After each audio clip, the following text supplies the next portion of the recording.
Yeah, it's live, Mataji. We can start. Okay. 1 minute.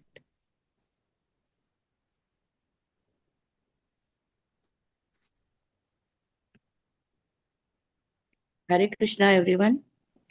Sri Sri Radha Govinda Temple, ISKCON, Mangaluru welcomes you all on this Ekadashi day for Bhagavad Gita 700 Shloka recitation.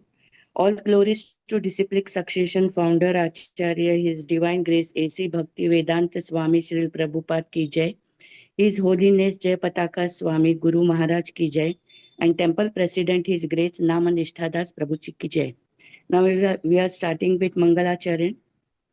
ॐ अज्ञानतिमिरान्धस्य ज्ञानाञ्जनशलाकया चक्षुरुन्मीलितं येन तस्मै श्रीगुरवे नमः। श्रीचैतन्यमनोभीष्टं स्थापितं येन भूतले स्वयं रूप कदा मह्यं ददाति स्वपदान्तिकम्। वन्देऽहं श्रीगुरो श्रीयुतपदकमलं श्रीगुरुं वैष्णवांश्च श्रीरूपं साग्रजातं सगणरघुनाथान्वितं तं सजीवं साद्वैतं सावधूतं परिजनसहितं कृष्णचैतन्यदेवं श्रीराधा कृष्णपादा सहगणललिता श्रीविशाखान्वितांश्च। हे कृष्णा करुणा सिन्धो दीनबन्धो जगत्पते गोपेश गोपिका कान्ता राधाकान्त नमोऽस्तुते। तप्त काञ्चन गौराङ्गी राधे वृन्दावनेश्वरी वृषभानुस्तुते देवी प्रणमामि हरिप्रिये। वाञ्छाकल्पतरुभ्यश्च कृपा सिन्धुभ्य एव च पतितानां पावनेभ्यो वैष्णवेभ्यो नमो नमः। नमो विष्णुपादाय कृष्णपृष्ठाय भूतले श्रीमते भक्तिवेदान्त स्वामिनीति नामिने नमस्ते सरस्वते देवे गौरवाणी प्रचारिणे निर्विशेषशून्यवादी पाश्चात्य देशतारिणे। जय श्री कृष्ण चैतन्य प्रभु नित्यानंदा श्री अद्वैत गदाधर स्वामी श्रीवासादि गौर भक्त वृंदा। हरे कृष्णा कृष्ण कृष्ण हरे हरे हरे राम राम राम हरे हरे। हरे Krishna Krishna Krishna Hare Hare Hare Ram Ram Ram Hare Hare. Hare Krishna, we are starting with the Gita Mahatmya by Adi Shankaracharya.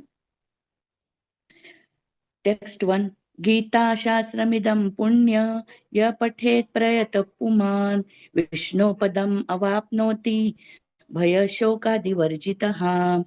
One who with a regulated mind recites with devotion the Bhagavad Gita scripture, which is the bestower of all virtue, will attain to a holy abode such as Vaikuntha, the residence of Lord Vishnu, which is always free from the mundane qualities based on fear and lamentation. Hare Krishna.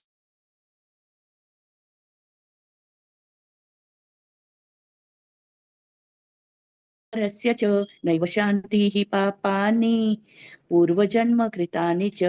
If one reads all seriousness, then by the grace of the Lord, the reactions of his past misdeeds will not act upon. Maline mochanam pumsam jalasnanam dine dine Nashanam. One may cleanse himself daily by taking a bath in water, but if one takes a bath even once in the sacred Ganges water of Bhagavad Gita, for him the dirt of material life is altogether vanquished. Hare Krishna. Text 4. Gita Sugita Kartavya Kimanyai Shastra Vistaraihi Yasvayam Padmanabhasya Mukha Padmad Vinishrita. Because Bhagavad Gita is spoken by the Supreme Personality of Godhead, one need not read any other Vedic literature. Only one need only attentively and regularly hear and read Bhagavad Gita. In the present age, people are so absorbed in mundane activities that it is not possible for them to read all the Vedic literatures. But this is not necessary. This one book, Bhagavad Gita, will suffice because it is the essence of all Vedic literature, and especially because it is spoken by the Supreme Personality of Godhead. Hare Krishna. Text 5. भारतामृत सर्वस्वं विष्णुवक्त्राद् विनिश्रितं गीता गंगोदकं पीत्वा punarjanma na vidyate. By drinking the Ganges water of the Gita, the divine quintessence of the Mahabharata, emanating from the holy lotus mouth of Lord Vishnu, one will never take rebirth in the material world again. In other words, by devotionally reciting the Gita, the cycle of birth and death is terminated. Text 6. सर्वोपनिषदो गवो दोग्धगोपालनन्दनः पार्थो वत्स सुधीर्भोक्ता dugdham gitamritam mahat. All the Upanishads are like a cow, and the milker of the cow is Lord Sri Krishna. The son of Nanda, Arjuna, is the calf. The beautiful nectar of the Gita is the milk, and the fortunate devotees of fine theistic intellect are the drinkers and enjoyers of that milk. Hare Krishna. Text 7. Ekam Shastra ki Deva Putra Gitam, Eko Deva Deva ki Putra Eva, Eko Mantras Tasya Namani Yani, Karmapyekam Tasya Devasya Seva. There need be only one holy scripture, the divine Gita sung by Lord Sri Krishna, only one worshipable Lord Sri Krishna, only one mantra, his holy names, Hare Krishna, Krishna Krishna, Hare Hare, Hare Rama, Rama Rama, Hare Hare, and only one duty, devotional service unto that supreme worshipable Lord Sri Krishna. Hare Krishna, Krishna Krishna, Hare Hare, Hare Rama, Rama Rama, Hare Hare, Hare Krishna, Krishna Krishna, Hare Hare, Hare Rama, Rama Rama, Hare Hare, Hare Krishna, Krishna Krishna, Hare Hare, Hare Rama, Rama Rama, Hare Hare, Hare Krishna. Thank you very much.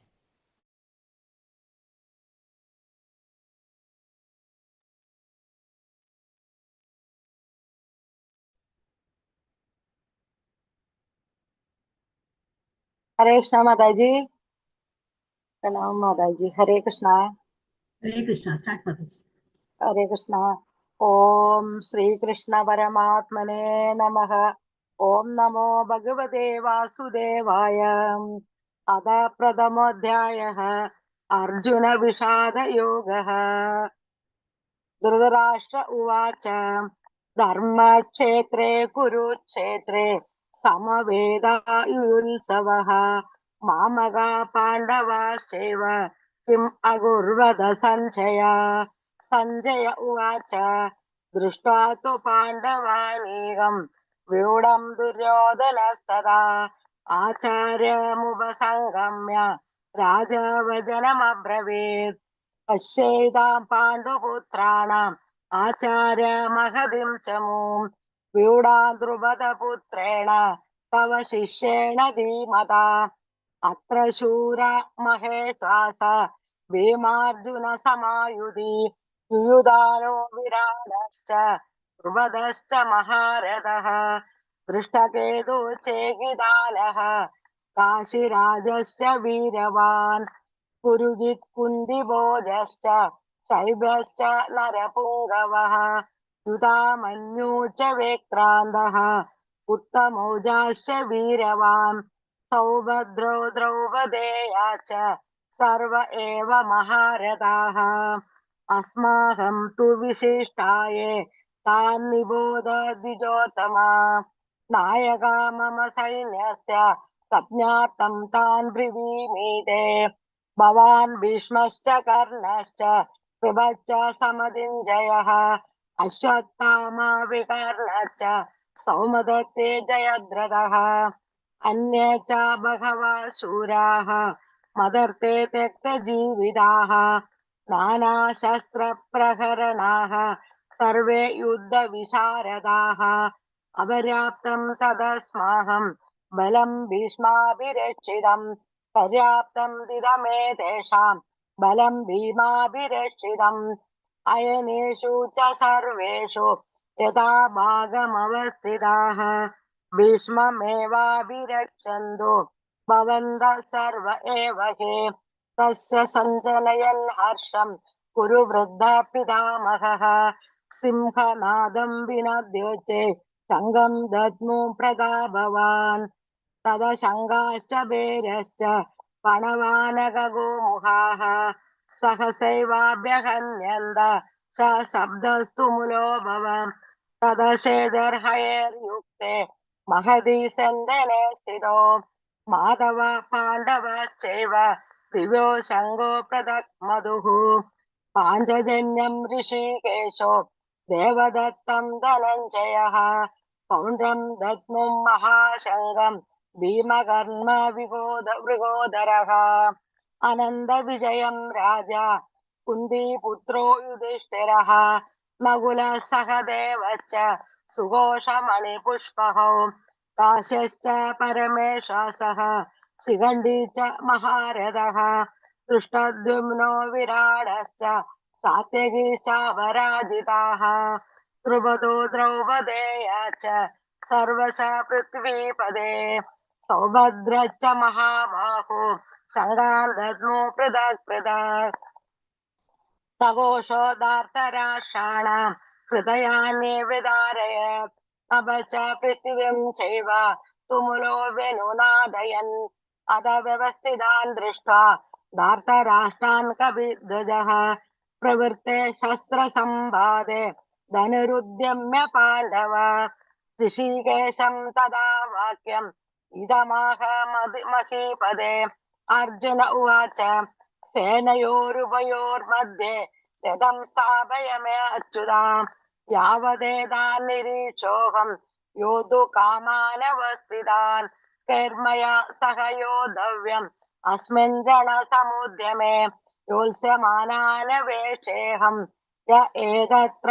समागताः धार्तराष्ट्रस्य दुर्बुद्धे युद्धे प्रियचिकीर्षवः सञ्जय उवाच एवमुक्तो ऋषिकेशो गुडाकेशेन भारत सेनयोरुभयोर्मध्ये स्थापयित्वा रथोत्तमम् भीष्मद्रोण प्रमुखतः सर्वेषां च महिषिताम् उवाच पार्थ पश्येतान् समवेतान् कुरुनिधि तत्र पश्य स्थितान् पार्थः पित्रे तदा पितामहान् आचार्यान् मातुलान् भ्रातॄन् पुत्रान् पौत्रान् सखिंस्तथा श्वशुरान् सुहृदाश्चैव सेनयोरुभयोरपि तान् समीक्ष्य स कौन्तेयः सर्वान् बन्धूनवस्थितान् कृपया परया विष्टो विषीदन्निदमब्रवीम् अर्जुन उवाच दृष्टेमं स्वजनं कृष्ण युयुत्सुं समुपस्थितम् सीदन्ति मम गात्राणि मुखं च परिशुष्यति वेबुधश्च शरीरे मे व्योमहर्षश्च जायते गाण्डीवं संसदे हस्ता त्वक्चैव परिदह्यते न च शक्नोम्यवस्थातुं भ्रमतीव च मे मनः निमित्तानि च पश्यामि विपरीतानि केशव न च श्रेयोनुपश्यामि हत्वा स्वजनमाहवे न कांक्षं विजयं कृष्ण न च राज्यं सुखानि च किं न राजेन गोविन्द किं भोगैर्जीवितेन वा येषामर्थे कांक्षितं नो राज्यं भोगा सुखानि च त इमेव स्थिता युद्धे प्राणान् त्यक्ता धनानि च आचार्य पितरा पुत्रास् तदेव च पितामहाः मातुला श्वशुरा पौत्राः शाला सम्बन्धिनस्तदा एतन्न हन्तुमिच्छामि धनतोऽपि मधुसूदनाम् अपि त्रैलोक्यराजस्य हेतो किं नु मही कृते निहत्तदासराष्ट्रान्न का प्रीति सज्जनार्दन पापमेवाश्रयेदस्मान् अत्वैतानादतायिनः तस्मान्नर्हं वयं हन्तुं धार्तराष्ट्रान् स्वबान्धवान् स्वजनं कीकदं हत्वा सुखिनः स्याम माधव यद्यपेतेन पश्यन्ते लोभो वाहदचेदसः कुलक्षया कृतं दोषम् मित्रद्रोहे च पादकम् कथं न ज्ञेयमस्माभिः पापादस्मान्निवर्तितुम् कुलक्षया कृतं दोषम् प्रपश्यद्भिर्जनार्दन कुलक्षये प्रणश्यन्ते कुलधर्मा सनातनाः धर्मे नष्टे कुलं कृष्णम् अधर्मोऽपि भवत्युदः अधर्मापि भवात् कृष्ण प्रदिशन्ति कुलस्त्रियः स्त्रीषु दुष्टासु वाष्णेय जायते वर्णसङ्करः नरको नरकायैव कुलज्ञानां कुलस्य च वदन्ति पितरो केषां लुप्तपिण्डोदकक्रियाः दोषैरेते कुलज्ञानां वर्णसङ्करकारके उल्साद्यते जातिधर्माः कुलधर्मा च शाश्वताः उल्सन्न कुलधर्माणां मनुष्याणां जनार्दनां नरके नियतं वासो भवतीत्यनुशुश्रुमा अहो बद महत्पापं कर्तुं व्यवसिता वयं यद्राज्यसुखलोभेन हन्तुं स्वजनमुद्यता यदि मामप्रतीकारम् अशास्त्रं प्रणय शास्त्रप्राणयाः अर्थराष्ट्रारणे हन्यो तन्मे क्षेमधरं भवेत् सञ्जय उवाच एवमुक्तार्जुना संगे रथोपस्थ उपाविशत् विसृज्य सचरं चापं शोकसंविघ्नमानसः ॐ सत्सत् इति श्रीमद्भगवद्गीतासु उपनिषत्सु ब्रह्मविद्यायां योगशास्त्रे श्रीकृष्णार्जुन संवादे अर्जुन विषाद योगो नाम अद प्रथमोऽध्यायः हरे हरे कृष्णा कृष्णा हरे हरे कृष्णा हरे कृष्णा कृष्णा कृष्णा कृष्ण जय जय कृष्ण हरे राम हरे हरे राम हरे राम राम हरे हरे राम हरे हरे राम हरे राम राम हरे राम हरे हरे राम हरे राम कृष्णा हरे कृष्ण हरे कृष्ण हरे हरे कृष्ण हरे हरे राम हरे हरे हरे राम राम राम राम राम राम हरे हरे राम हरे हरे राम राम हरे राम हरे राम हरे हे हरे कृष्ण कायनु कृष्ण संत हरे कृष्ण हरे हरे राम राम राम राम हरे हरे हरे कृष्ण हरे हरे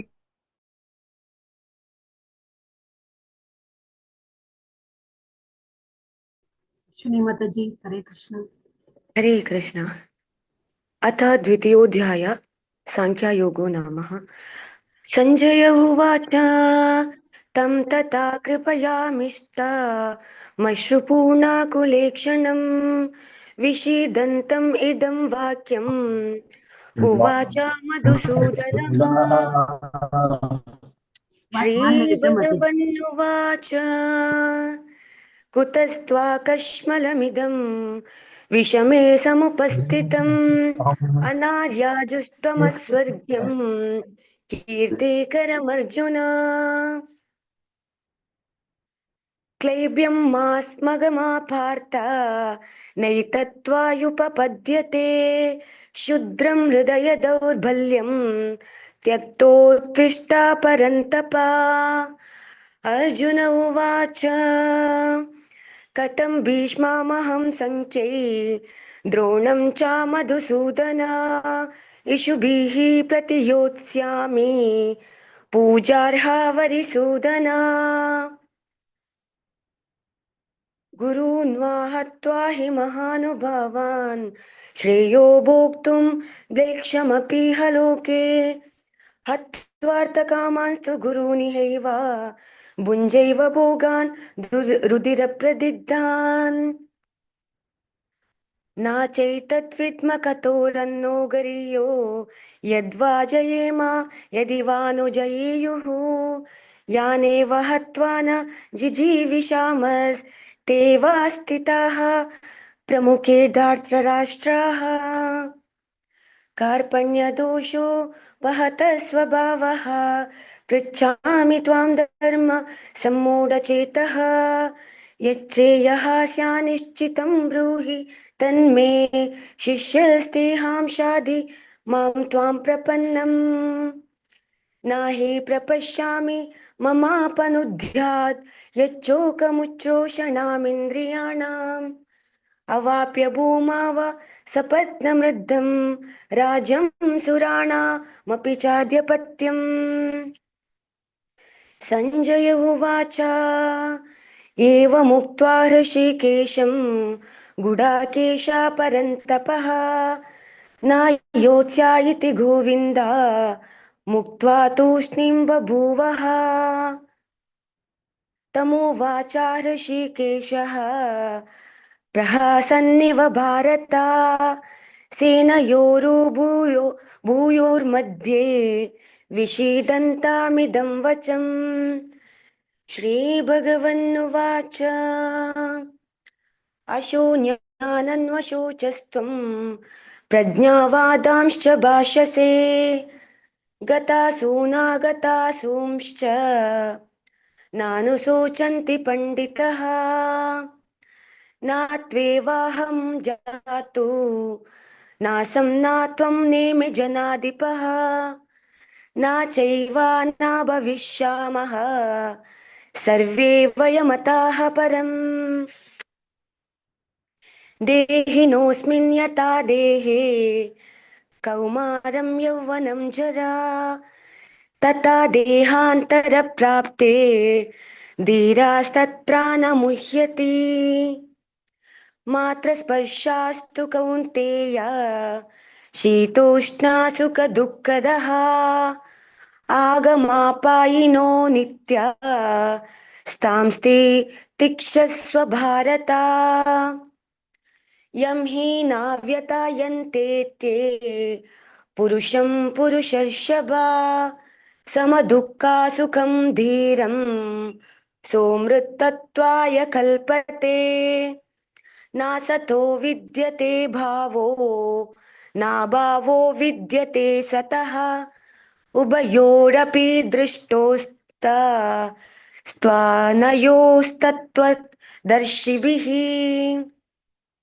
अविनाशी तु तद्विद्धि येन सर्वमिदं ततं विनाशामव्ययस्यास्य न कश्चित् कर्तुमर्हति अन्तवन्ता इमे देहा नित्यस्योक्ता शरीरिणः अनाशीनो प्रमेयस्य तस्माद्युध्यस्व भारत यायेनं वेति हन्तारं यश्चैनं मन्यते हतम् उभौ तौ नाविजानीतो नायं हन्ति न हन्यते न जायते म्रियते वा कदाचिन् नायं भूत्वा भविता वा न भूयः अजो नित्या शाश्वतोऽयं पुराणो न हन्यते हन्यमाने शरीरे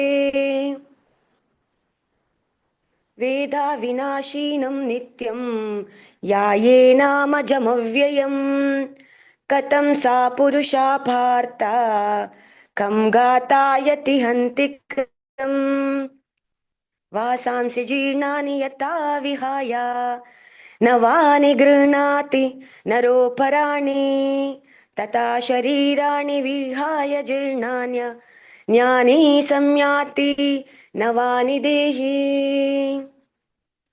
नैनं चिन्तन्ति शस्त्राणि नैनं दहति पावकः न चैनं क्लेदयन्त्यापो न शोषयति मारुता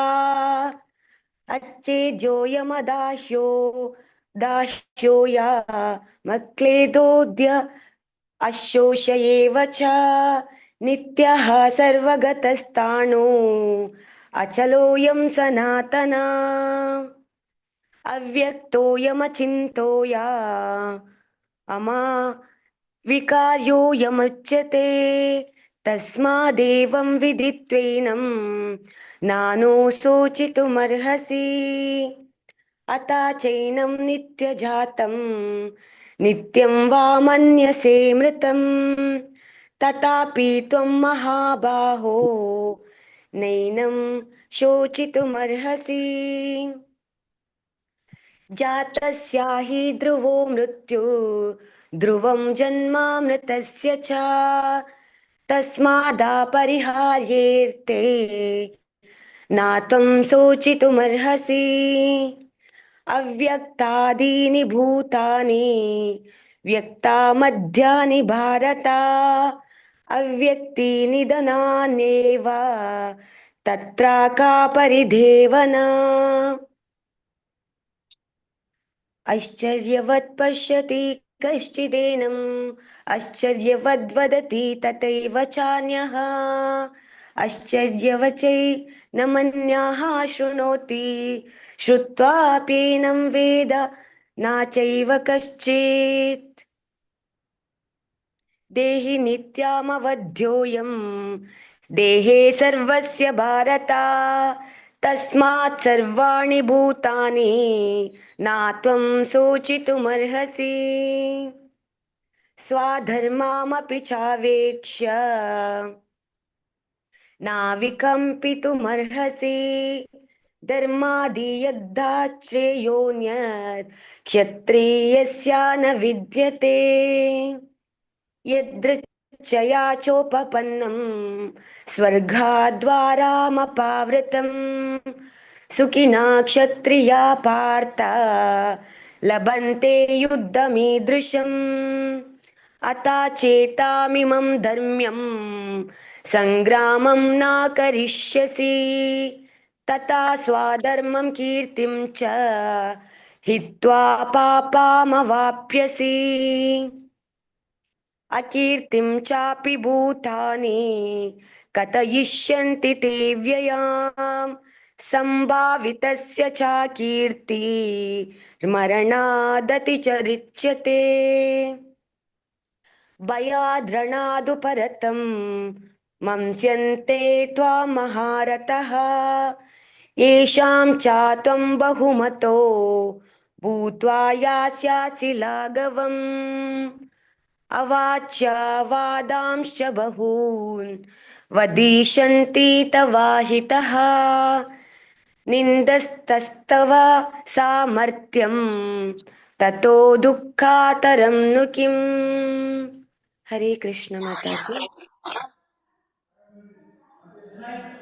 हरे कृष्ण हतो वा प्राप्यसि स्वर्गं जित्वा वा भोक्ष्यसे महीं तस्मादुत्तिष्ठ कौन्तेय युद्धाय कृतनिश्चयः सुखदुःखे समे कृत्वा लाभालाभौ जयाजयौ ततो युद्धाय युज्यस्व नैवं पापमवाप्स्यसि एषा ते विहिता साङ्ख्ये बुद्धिर्योगे त्विमां शृणु बुद्ध्या युक्तो यया पार्थ कर्मबन्धं प्रहास्यसि नेहाभिक्रमनाशोऽस्ति प्रत्यवायो न विद्यते स्वल्पमप्यस्य धर्मस्य त्रायते महतो भयात् व्यवसायात्मिका बुद्धिः एकेह कुरु नन्दन बहुशाखा ह्यनन्ताश्च बुद्धयो व्यवसायिनां यामिमां पुष्टितां वाचं प्रवदन्त्यविपश्चितः वेदवादरताः पार्थ नान्यदस्तीति वादिनः कामात्मानस्वर्गपरा जन्मकर्मफलप्रदां क्रियाविशेषबहुलां भोगैश्वर्यगतिं प्रति भोगैश्वर्यप्रसक्तानां तयापहृतचेतसां व्यवसायात्मिका बुद्धिः समाधौ न विधीयते त्रैगुण्यविषया वेद निस्त्रैगुण्यो भवार्जुन निर्द्वन्द्वो नित्यसत्त्वस्थो निर्योगक्षेम आत्मवान् यावानर्थौदपाने सर्वतः सम्प्लुतोदके तावान् सर्वेषु वेदेषु ब्राह्मणस्य विजानतः कर्मण्येवाधिकारस्ते मा फलेषु कदाचन मा कर्मफलहेतुर्भूः मा ते संगोऽस्त्वकर्मणि योगस्थः कुरु कर्माणि संगं त्यक्त्वा धनञ्जय सिद्धसिद्ध्यो समो भूत्वा समत्वं योग उच्यते दूरेण ह्यवरं कर्म बुद्धिर्योगात् धनञ्जय बुद्धौ शरणमन्विच्छ कृपणाफलहेतवः बुद्धियुक्तो जहातीह उभे सुकृतदुष्कृते तस्माद् योगाय युज्यस्व योगः कर्मसु कौशलम् कर्मजं बुद्धियुक्ता हि फलं त्यक्त्वा मनीषिणः जन्मबन्धविनिर्मुक्ताः पदं गच्छन्त्यनामयम् यदा ते मोहकलिलं बुद्धिर्व्यतितरिष्यति तदा गन्तासि निर्वेदं श्रोतव्यस्य श्रुतिस्य च श्रुतिविप्रतिपन्ना ते यदा स्वास्थ्यति निश्चला समाधावचला बुद्धिः तदा योगमवाप्यसि। अर्जुन उवाच स्थितप्रज्ञस्य का भाषा समाधिस्तस्य केशव स्थितधि किं प्रभाषेत किमासीत व्रजेत किम्। श्रीभगवानुवाच प्रजहाति यदा कामान् सर्वान् पार्थमनोगतान् आत्मन्येवात्मना तुष्टः स्थितप्रज्ञस्तदोच्यते दुःखेष्वनुद्विग्नमनाः सुखेषु विगतस्पृहः वीतरागभयक्रोधः स्थितधीर्मुनिरुच्यते यः सर्वत्रानभिस्नेहः तत्तत्प्राप्य शुभाशुभं नाभिनन्दन्ति न द्वेष्टि तस्य प्रज्ञा प्रतिष्ठिता। यदा संहरते चायं कूर्मोऽङ्गानीव सर्वशः इन्द्रियाणि इन्द्रियार्थेभ्यः तस्य प्रज्ञा प्रतिष्ठिता। विषया विनिवर्तन्ते निराहारस्य देहिनः रसवर्जं रसोऽप्यस्य परं दृष्ट्वा निवर्तते। यततो ह्यपि कौन्तेय पुरुषस्य विपश्चितः इन्द्रियाणि प्रमाथीनि हरन्ति प्रसभं मनः तानि सर्वाणि संयम्य युक्त आसीत मत्परः वशे ह्येयस्येन्द्रियाणि तस्य प्रज्ञा प्रतिष्ठिता। ध्यायतो विषयान् पुंसः सङ्गस्तेषोपजायते सङ्गात् सञ्जायते कामः कामक्रोधोऽभिजायते क्रोधात् भवति सम्मोहः सम्मोहात् स्मृतिविभ्रमः स्मृतिभ्रंशात् बुद्धिनाशो बुद्धिनाशात् प्रणश्यति। रागद्वेषवियुक्तैस्यो विषयानिन्द्रियैश्चरन् आत्मवश्यैर्विधेयात्मा प्रसादमधिगच्छति। प्रसादे सर्वदुःखानां हानिरस्योपजायते प्रसन्नचेतसो ह्याशु बुद्धिः पर्यवतिष्ठते। नास्ति बुद्धिर्युक्तस्य न चायुक्तस्य भावना न चाभावयतः शान्तिः अशान्तस्य कुतः सुखम्। इन्द्रियाणां हि चरतां यन्मनो न विधीयते तदस्य हरति प्रज्ञां वायुर्नावमिवाम्भसि। तस्मादस्य महाबाहो निगृहीतानि सर्वशः इन्द्रियाणि इन्द्रियार्थेभ्यः तस्य प्रज्ञा प्रतिष्ठिता। या निशा सर्वभूतानां तस्यां जागर्ति संयमी यस्यां जागृति भूतानि सा निशा पश्यतो मुनेः। आपूर्यमाणमचलं प्रतिष्ठं समुद्रमापः प्रविशन्ति यद्वत् तद्वत् कामायं प्रविशन्ति सर्वे स शान्तिमाप्नोति न कामकामी विहाय कामान्यः सर्वान् पुमांश्चरति निःस्पृहः निर्ममो निरहङ्कारः स शान्तिमधिगच्छति। एषा ब्राह्मी स्थितिः पार्थ नैनां प्राप्य विमुह्यति स्थितस्यामन्तकालेऽपि ब्रह्मनिर्वाणमृच्छति। ओम तत्सदिति श्रीमद्भगवद्गीतासु उपनिषत्सु ब्रह्मविद्यायां योगशास्त्रे श्रीकृष्णार्जुन संवादे सांख्ययोगो नाम द्वितीयोऽध्यायः। हरे कृष्ण हरे हरे कृष्ण हरे हरे कृष्ण कृष्ण हरे कृष्ण कृष्ण कृष्ण हरे हरे हरे हरे राम हरे हरे राम राम राम हरे राम कृष्ण हरे हरे कृष्ण हरे हरे हरे राम हरे राम हरे हरे हरे राम हरे राम हरे राम हरे राम हरे राम हरे हरे हरे राम हरे हरे कृष्ण हरे कृष्ण राम कृष्ण हरे राम कृष्ण राम हरे हरे राम हरे हरे हरे राम राम राम। हरे कृष्ण। भगवद्गीता गीतारूपः अथ तृतीयोऽध्यायः कर्मयोगः। अर्जुन उवाच ध्यायसि चेत् कर्मणस्ते कर्मणस्ते मता बुद्धिर्जनार्दन। हरे कृष्ण माताजी। मेरा है ना माताजी? शुभा माताजी कंटिन्यू। हाँ माताजी। अर्जुन उवाच ध्यायसि चेत् कर्मणस्ते मता बुद्धिर्जनार्दनः तत्किं कर्मणि घोरे मां नियोजयसि केशव व्यामिश्रेणेव वाक्येन बुद्धिं मोहयसीव मे तदेकं वद निश्चित्य येन श्रेयोऽहमाप्नुयम् श्रीभगवानुवाच लोकेऽस्मिन् द्विविधा निष्ठा पुरा प्रोक्ता मया नघ ज्ञानयोगेन साङ्ख्यानां कर्मयोगेन योगिनां न कर्मणामनारम्भात्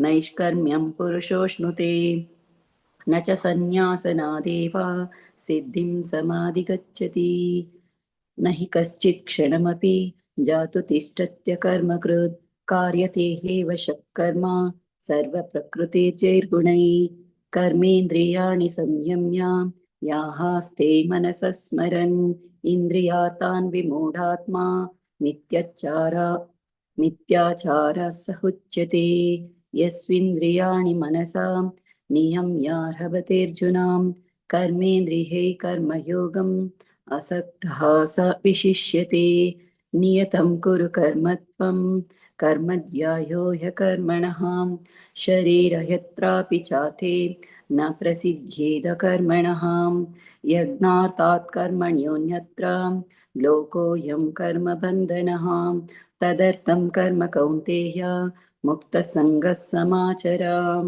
सह यज्ञप्रजा सृष्टा पुरोवाच प्रजापति अनेन प्रसविष्यध्वम् एष वोत्तिष्ठ कामद देवान् भावयतानेन ते देवा भावयन्तु वां परस्परं भावयन्तः श्रेयः परमवाप्स्यताम् इष्टान् भोगान् हि वो देवा दास्यन्ते यज्ञभावितः तैर्दत्तान प्रदायेभ्यो यो भोङ्क्तेस्तेन हेवसाम् यज्ञशिष्टाशिना सन्तो मुच्यन्ते सर्वकिल्बिषै भुञ्जते ते त्वगं पापाम् ये पञ्चान्त्यात्मकारणात् अन्नात् भवन्ति भूतानि पर्जन्यादन्न सम्भवः यज्ञात् भवति पर्जन्यो यज्ञकर्मा समुद्भवः कर्म ब्रह्मोद्भवं विद्धि ब्रह्माक्षरः समुद्भवं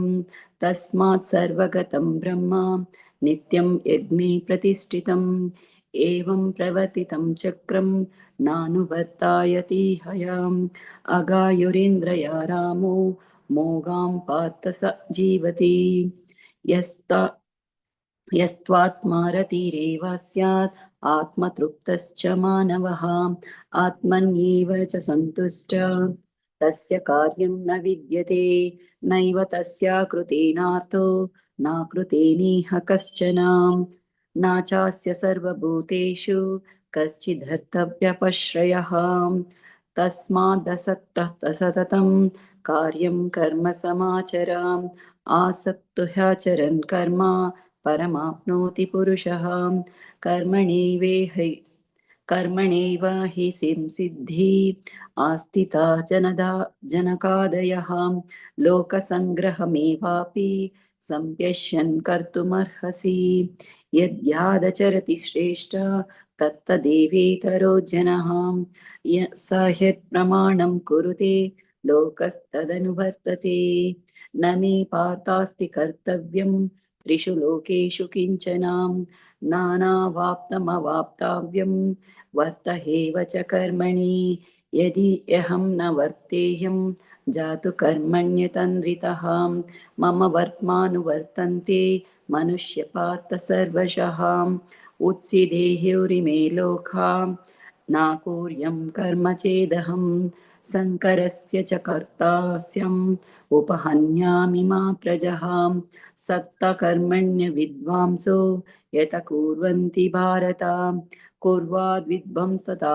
सक्तां चिकीर्षु लोकसङ्ग्रहं न बुद्धिभेदं जनयेत् अज्ञानं कर्मसङ्गिनां जोषयेत् सर्वकर्माणि विद्वयुक्ता समाचरन् प्रकृते क्रियमाणानि गुणै कर्माणि सर्वशः अहङ्कारविमूढात्मा कर्ताहमिति मन्यते तत्त्ववित्तो महाबाहो गुणकर्मा विभागयोः गुणगुणेषु वर्तन्ते इति मत्वा न सज्जते प्रकृतैर्गुणसम्मूढा सज्जन्ते गुणकर्मसु तान् कृष्णविदो मन्दान् कृष्णविन्ना विचालयेत् महि सर्वाणि कर्माणि सन्न्यासाध्यात्मचेतसः निराशीर्निर्ममो भूत्वा युध्यस्व विगतज्वरः ये मे मतमिदं नित्यम् अनुतिष्ठन्ति मानवः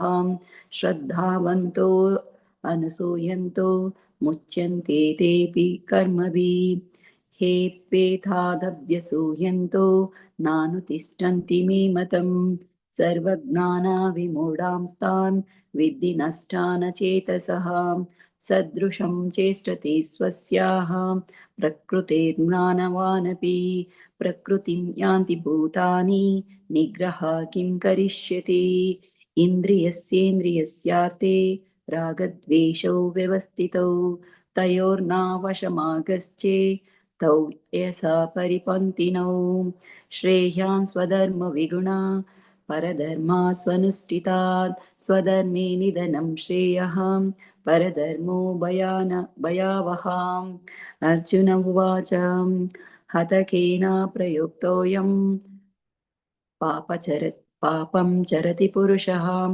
अनिश्चन्नपि वार्ष्णेय बलादेवानियोजितः श्रीभगवानुवाच कामहेष क्रोधहेष रजोगुणः समुद्भवः महाशनो महापाप्मा विद्येनामिह वैरिणम् धूमेनाव्रियते वह्नि यथा हदर्शुमलेन च यतोऽल्पेनावृतो गर्भः तथा तेनेदमावृतम् आवृतं ज्ञानमेतेन ज्ञानिनो नित्यवैरिणां कामरूपेण कौन्तेय दुष्पुरेणेन क्लेन च इन्द्रियाणि मनोबुद्धि अस्याधिष्ठानमुच्यते एतैर्विमोहयत्येषः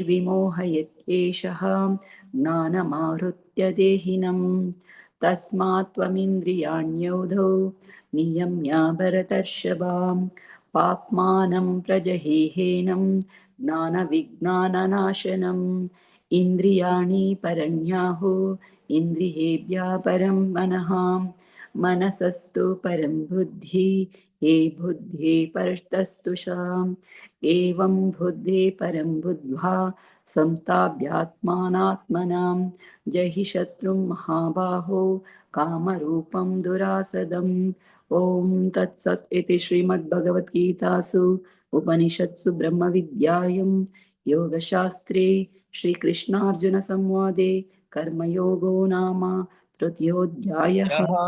हरे कृष्ण हरे हरे कृष्णा कृष्ण हरे कृष्ण कृष्णा कृष्ण कृष्ण हरे कृष्णा हरे हरे हरे हरे राम राम हरे राम राम राम हरे हरे हरे कृष्णा हरे कृष्णा कृष्ण कृष्ण हरे हरे हरे राम हरे राम राम राम हरे हरे हरे कृष्णा हरे कृष्णा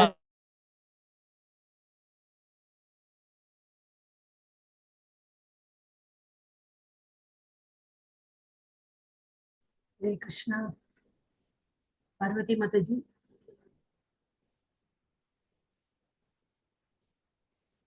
हरे कृष्ण अनम्यूट अनम्यूट कर लो माता जी।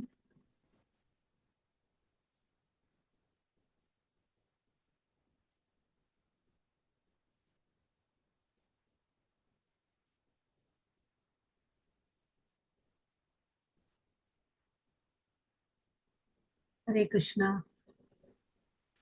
यस कंटिन्यू। श्री भगवानुवाच इमं विवस्वते योगं प्रोक्तवानकमव्ययं विवस्वान् मनवे प्राह मनुरिक्षा कवे ब्रवीत् एवं परम्परा प्राप्तम् इमं राजश्रयो विदुः सकालेनेकमकदा योगो नष्टपरन्तप स एवायं मया वेद्या योग प्रोक्ता पुरातनका भक्तोऽसि मे सखा चेदि रहस्य चेदुत्तमम् अर्जुन उवाच अपरं भवतो जन्म परं जन्म विवस्वतः कथमेतद्विजानीयां त्वमादौ प्रोक्तवानिति श्रीभगवानुवाच बहूनि मे व्यतीतानि जन्मानि तव चार्जुन तान्यकं वेद सर्वाणि न त्वं वेद परन्तप अजोऽपि सन्नव्ययात्मा भूतानाम् ईश्वरोऽपि सन् प्रकृतिं स्वामधिष्ठाय सम्भवाम्यात्ममायया यदा यदा हि धर्मस्य ग्लानिर्भवति भारत अभ्युत्थानमधर्मस्य तदात्मानं सृजाम्यहं परित्राणाय साधूनां विनाशाय च दुष्कृतां धर्म संस्थापनार्थाय सम्भवामि युगे युगे जन्म कर्म जमे दिव्यम् एवं यो वेत्ति तत्त्वतः त्यक्ता देहं पुनर्जन्म नैति मामेति सोऽर्जुन वीतरागभयक्रोधा मन्मया मामुपाश्रिताः बहवो ज्ञानतपसा पूता मल्भावमागताः ये यथा मां प्रपद्यन्ते तांस्तथैव भजाम्यहं मम वर्त्मानुवर्तन्ते मनुष्या पार्थ सर्वशः काङ्क्षन्ता कर्मणां सिद्धिं यजन्ता इह देवताः क्षिप्रं हि मानुषे लोके सिद्धिर्भवति कर्मजा चातुर्वर्ण्यं मया सृष्टं गुणकर्म विभागशः तस्य कर्तारमपि मां विद्यकर्तारमव्ययम् न मां कर्माणि लिम्बन्ति न मे कर्मफले स्पृहा इति मां योऽभिजानाति कर्मभिर्न स बध्यते एवं ज्ञात्वा कृतं कर्म पूर्वैरपि मुमुक्षुभिः कुरु कर्मैव तस्मात् त्वं पूर्वतरं कृतं किं कर्म किमकर्मेति कवयोऽप्यत्र मोहिताः तत्ते कर्म प्रवक्ष्यामि यज्ञात्वा मोक्ष्यसे शुभात् कर्मणो ह्यभिबोधव्यं बोधव्यं च विकर्मणः अकर्मणश्च बोधव्यं गहना कर्मणो गतिः कर्मण्या कर्मया पश्ये अकर्मणि च कर्मया स बुद्धिमान् मनुष्येषु स युक्ता कृष्ण कर्मकृत् यस्य सर्वे समारम्भः कामसङ्कल्पवर्जिताः ज्ञानाग्निदग्धकर्माणं तमाहु पण्डितं बुधाः त्यक्त्वा कर्मफलासङ्गं नित्यतृप्तो निराश्रयः कर्मण्यपि प्रवृत्तोऽपि नैव किञ्चित् करोति सखा निराशीर्यत चित्तात्मा त्यक्ता सर्वपरिग्रहः शारीरं केवलं कर्म कुर्वन्नाप्नोति किल्बिषं यदृच्छालाभसन्तुष्टो द्वन्द्वातीतो विमत्सरः समसिद्धावसिद्धौ च कृत्वापि न निबध्यते गतसङ्गस्य मुक्तस्य ज्ञानावस्थितचेतसः यज्ञायाचरता कर्म समग्रं प्रविलीयते ब्रह्मार्पणं ब्रह्म कवर् ब्रह्माग्नौ ब्रह्मणाहुतं ब्रह्मैव तेन गन्तव्यं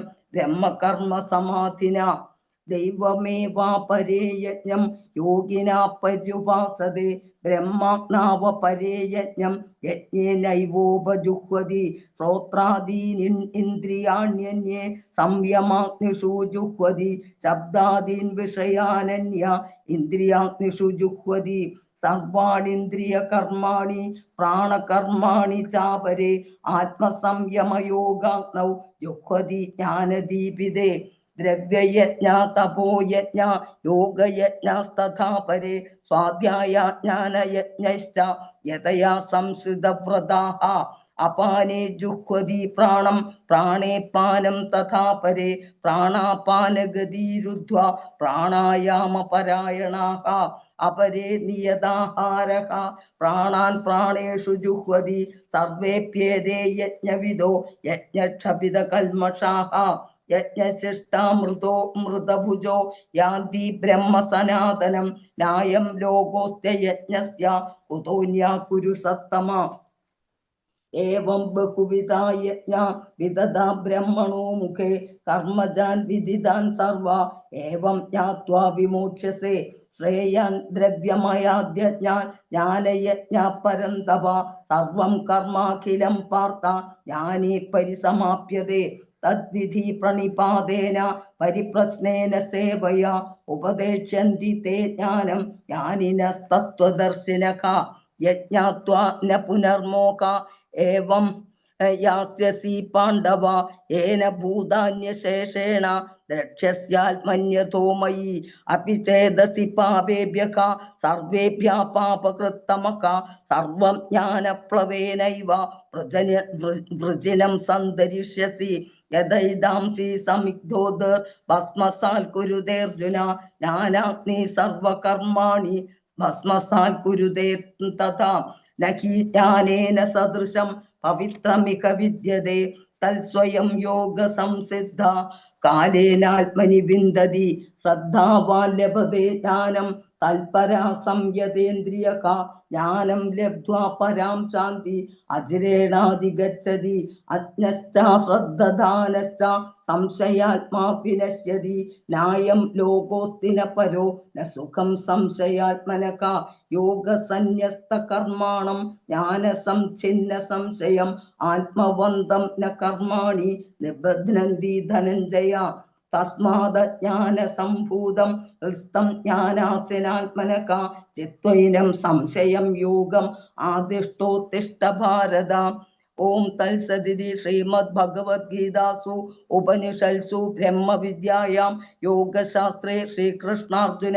संवादे अर्जुन विषाद योगो नाम चतुर्थोऽध्यायः। हरे हरे कृष्ण हरे कृष्ण हरे कृष्ण हरे हरे हरे राम कृष्ण हरे हरे राम राम राम हरे राम राम राम राम राम हरे हरे हरे हरे हरे हरे कृष्ण हरे हरे राम हरे कृष्ण राम हरे हरे हरे राम हरे हरे राम राम हरे राम हरे राम राम हरे हरे राम राम राम राम हरे कृष्ण हरे कृष्ण हरे कृष्ण हरे कृष्ण हरे राम हरे हरे राम हरे राम राम हरे राम हरे राम राम राम हरे कृष्ण हरे कृष्ण कृष्ण हरे हरे श्री राम हरे राम राम राम हरे हरे हरे कृष्ण कृष्ण कृष्ण हरे हरे श्री राम हरे राम हरे राम राम राम हरे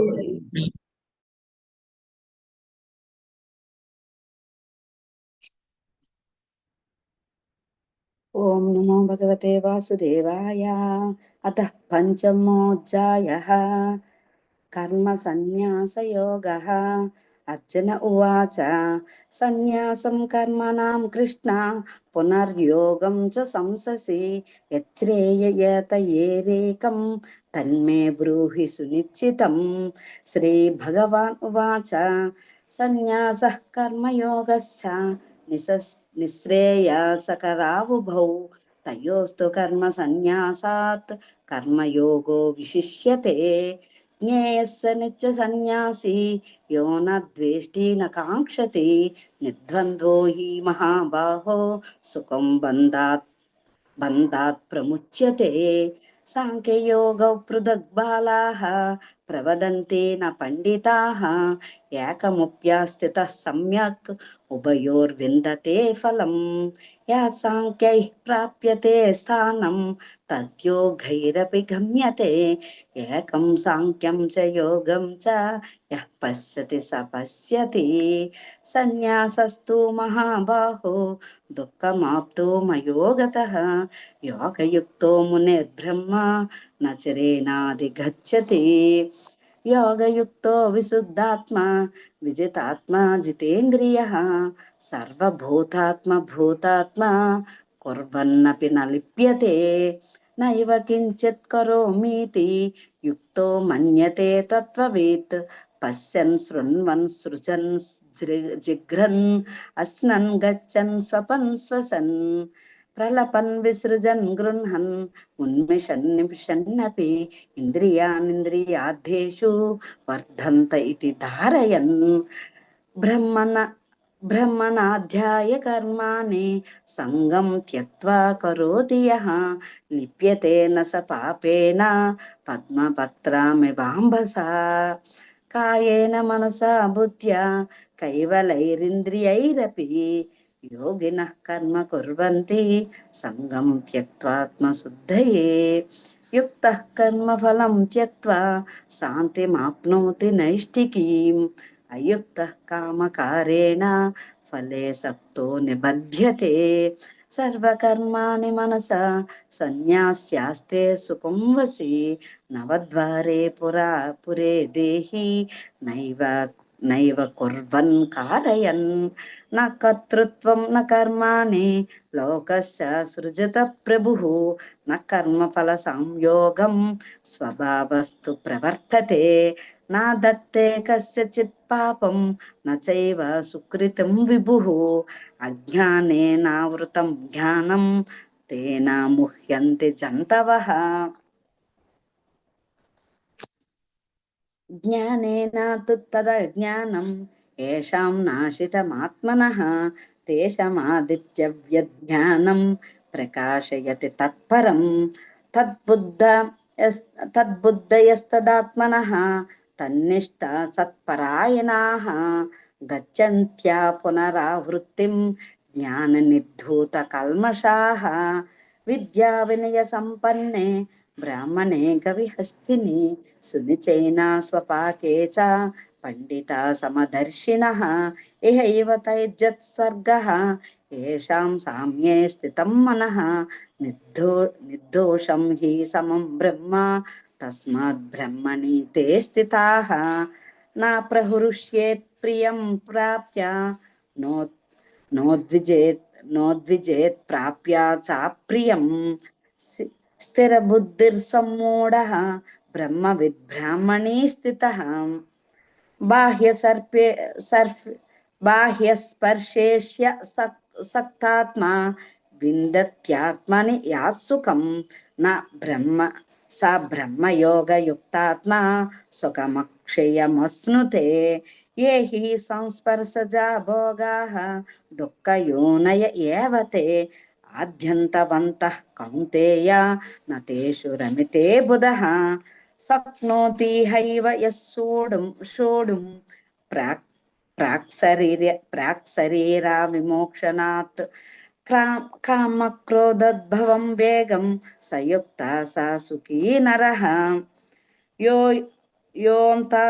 యోంతా సుకోంతరారామః తదాంతో జ్యోతిరేవ యః స యోగి బ్రహ్మ నిర్వాణం బ్రహ్మభూతోధిగచ్చతి లభంతే బ్రహ్మ నిర్వాణం ఋష్యక్షేణ కల్మషాః చిన్నైద్వైతా యథాత్మనః సర్వభూతహితే రతాః కామక్రోధ వియుక్తానాం యతీనాం యతచేతసాం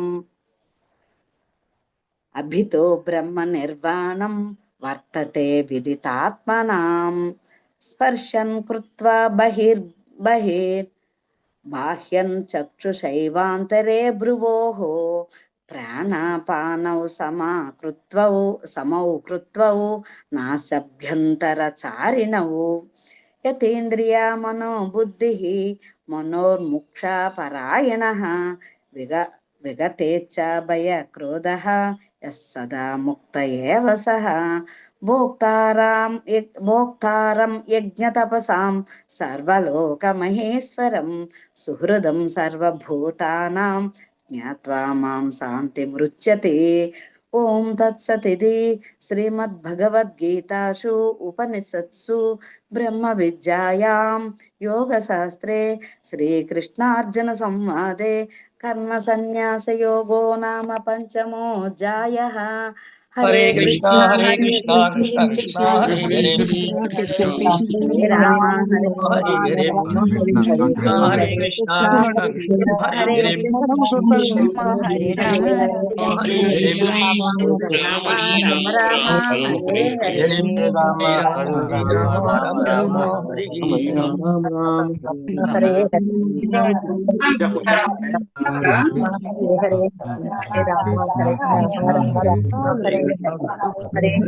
కృష్ణ హరే కృష్ణ కృష్ణ కృష్ణ హరే హరే.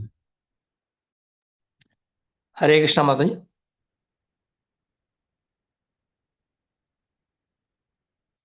హరే కృష్ణ.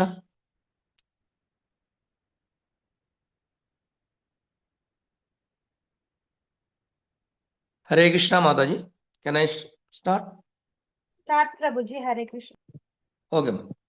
ఓం శ్రీకృష్ణ పరబ్రహ్మణే నమః. ఓం నమో భగవతే వాసుదేవాయ. శ్రీమద్భగవద్గీత అత షష్ఠోధ్యాయః. आत्मसंयमयोगः। श्रीभगवानुवाच अनाश्रितः कर्मफलं कार्यं कर्म करोति यः स सन्न्यासी च योगी च न निरग्निर्न चाक्रियः। यं सन्न्यासमिति प्राहुः योगं तं विद्धि पाण्डव। न ह्यसन्न्यस्य संकल्पो योगी भवति कश्चन।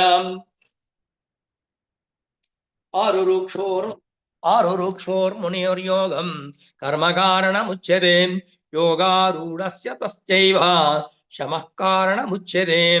यदा हिनेन्द्रियार्थेषु न कर्मस्वनुसज्जते सर्वसङ्कल्पसन्न्यासी योगारूढस्तदोच्यते। उद्धारेदात्मनात्मानं नात्मानामवसाधयेत्। आत्मैव ह्यात्मनो बन्धुः आत्मैवादिपुरात्मनः बन्धुरात्मा आत्मनस्तस्यां येनात्मैवानात्मना जितः। अनात्मानस्तु शत्रुत्वे वर्तेतात्मैव शत्रुवत्। जितात्मनः प्रशान्तस्यां परमात्मा समाहितः। शीतोष्णसुखदुःखेषु तथा मानावमानयोः ज्ञानविज्ञानतृप्तात्मा कूटस्थो विजितेन्द्रियः। युक्त इत्युच्यते योगी समलोष्टाश्मकाञ्चना। सुहृन्मित्ररुजासीनः मध्यस्थाद्वेष्य बन्धुषु साधुष्वपि च पापेषु समबुद्धिर्विशिष्यते। योगी युञ्जित सततम् आत्मानं रहसि स्थितः एकाकीयत चित्तात्मा निराशीरपरिग्रहः। शुचौ देशे प्रतिष्ठाप्य स्थिरमानसमात्मनः नात्युच्रितं नातिनीचं शैलाजनकुशोत्तरम्। तत्रैकाग्रं मनः कृत्वा यत चित्तेन्द्रिय क्रियः उपविश्यासने युञ्ज्यात् योगमात्मविशुद्धये। समं गाय शिरोग्रीवं धारयान्यचलं स्थिरः सम्प्रेक्ष्य नासिकाग्रं स्वं दिशाश्चानवलोकयन्। प्रशान्तात्मा विगतभिः ब्रह्मचारी व्रते स्थितः मनः संयम्य मच्चित्तो युक्त आसीत मत्परः। युञ्जन्नेवं तदात्मानं योगी नियतमानसः शान्तिं निर्वाणपरमां मस्तं तामधिगच्छति। नत्यश्नतस्तु योगोऽस्ति न चैकान्तमनुष्णदः न चातिस्वप्नशीलस्यां जाग्रतो नैव चार्जुनां।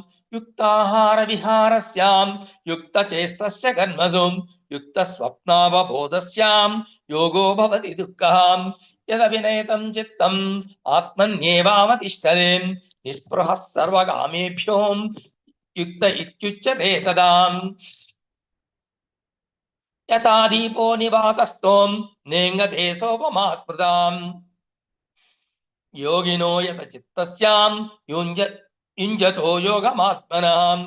यत्रो परमते चित्तं निरुद्धं योगसेवयां यत्र चैवात्मनात्मानं पश्यन्यात्मनि तुष्यति। सुगमात्यन्तिकं यत्तद् बुद्धिग्राह्यमतीन्द्रियं वेत्ति यत्र न चैवायं स्थितश्चलति तत्त्वतः। यं लब्ध्वा चापरं लाभं मन्यते नाधिकं तदा यस्मिन् स्थितो न दुःखेन गुरुणापि विचाल्यते। तं विद्या दुःखसंयोगां वियोगं योगसंहितं स निश्चयेन योक्तव्यो योगो निर्विण्ण चेतसाम्। संकल्प प्रभवान् कामान् त्यक्त्वा सर्वान् शेषतः मनसैवेन्द्रियग्रामं विनियम्य समं ततः शनैरुपरमेत् बुद्ध्या धृति गृहीतयाम् आत्मसंतं मनः कृत्वा न किञ्चिदपि चिन्तयेत्। यतो निश्चरति मनश्चञ्चलमस्थिरम् ततस्ततो नियम्येतत् आत्मन्येव वशं नयेत् प्रशान्तमानसं ह्येनं योगिनं सुखमुत्तमम् उपैति शान्तराजसं ब्रह्मभूतमकल्मषम् युञ्जन्नेवं सदात्मानं योगी विगतकल्मषः सुखेन ब्रह्म संस्पर्शम् अत्यन्तं सुखमश्नुते सर्वभूतस्थमात्मानं सर्वभूतानि चात्मनि ईक्षते योगयुक्तात्मा सर्वत्र समदर्शनः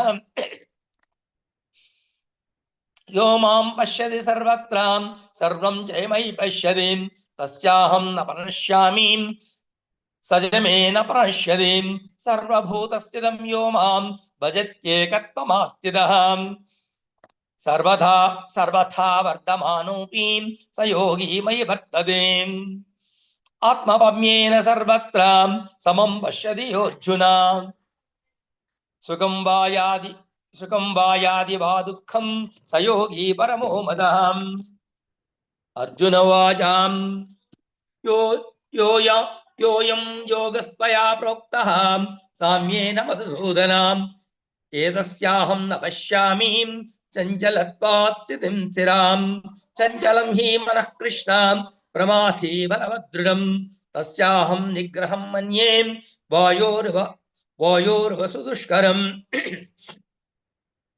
श्री भगवानुवाच असंशयं महाबाहो मनो दुर्निरग्रहं जलम् अभ्यासेन तु कौन्तेय वैराग्येन च गृह्यते असंयतात्मना योगो दुष्प्रापायिति मे मतिः वश्यात्मना तु यततां शक्यो वाप्तुमुपायतः अर्जुन उवाच ऐतिः श्रद्धयोपेतो योगाच्छलितमानसः अप्राप्य योगसंसिद्धिं कां गतिं कृष्ण गच्छति कच्चिन्ना भयविभ्रष्टः छिन्नाभ्रमिव नश्यति अप्रदिष्टो महाबाहो विमूढो ब्राह्मणो वदिः एतन्मे संशयं कृष्णां चेत्तुमर्हस्य शेषतः तदस्य ससंशयश्चास्यां चेत्ता नाप्युपपद्यते श्री भगवानुवाच पार्थानैवेह नामूत्रां विनाशास्तस्य विद्यते न हि कल्याणकृत् कश्चित् दुर्गतिं तात गच्छति प्राप्य पुण्यकृतां लोकान् उषित्वा शास्त्रधीः समाः सुजीनां ध्रुवदाङ्गैः योगभ्रष्टो विजायते अथवा योगिनामेवां कुले भवति धीमताम् एतद्धि दुर्लभतरं लोके जन्म यदीदृशम् तत्र बुद्धिसंयोगं लभते पौरोदेहिकम् यतते च ततो भूयः संसिद्धौ कुरु नन्दनां पूर्वाभ्यासेन तेनैवां ह्रियते ह्यवशोऽपि सः जिज्ञासुरपि योगिस्यां शब्दब्रह्माति वर्तते प्रयत्नाद्यतमानस्तु योगी संसुप्तकिल्बिषः अनेक जन्म संसिद्धः ततो याति परां गतिं तपस्विभ्योऽधिको योगी ज्ञानिभ्योऽपि मतोऽधिकः कर्मिभ्यश्चाधिको योगी तस्माद् योगी भवार्जुन योगीनामपि सर्वेषां मद्गतेन अन्तरात्मना श्रद्धावान् भजते यो मां न समे युक्ततमो मतः ओम तत्सद इति श्रीमद्भगवद्गीतासु उपनिषत्सु ब्रह्मविद्यायां योगशास्त्रे श्रीकृष्णार्जुन संवादे आत्मसंयमयोगो नाम षष्ठोऽध्यायः। हरे कृष्ण हरे कृष्ण कृष्ण हरे हरे राम हरे राम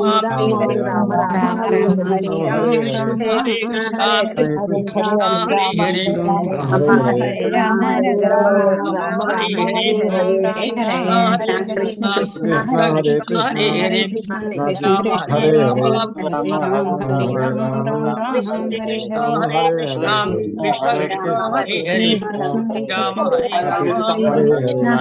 हरे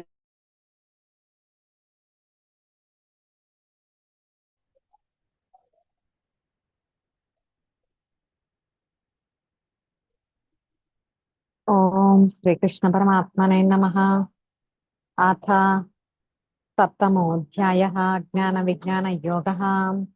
శ్రీభగవానువాచ మయ్యాసక్తమనః పార్థ యోగం యుञ्जन्मदाश्रयः అసంశయం సమగ్రం మాం యథా జ్ఞాస్యసి తశృణు. జ్ఞానం తేహం సవిజ్ఞానం ఇదం వక్ష్యామ్యశేషతః యజ్ఞాత్వా నేహ భూయోన్యత్ జ్ఞాతవ్యమవశిష్యతే. మనుష్యానాం సహస్రేషు కశ్చిద్యతతి సిద్ధయే యతతామపి సిద్ధానాం కశ్చిన్మాం వేత్తి తత్వతః.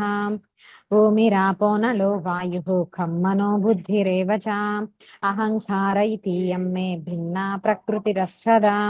అపరేయమితస్త్వన్యాం ప్రకృతిం విద్ధి మే పరాం. జీవభూతాం మహాబాహో యయేదం ధార్యతే జగతో.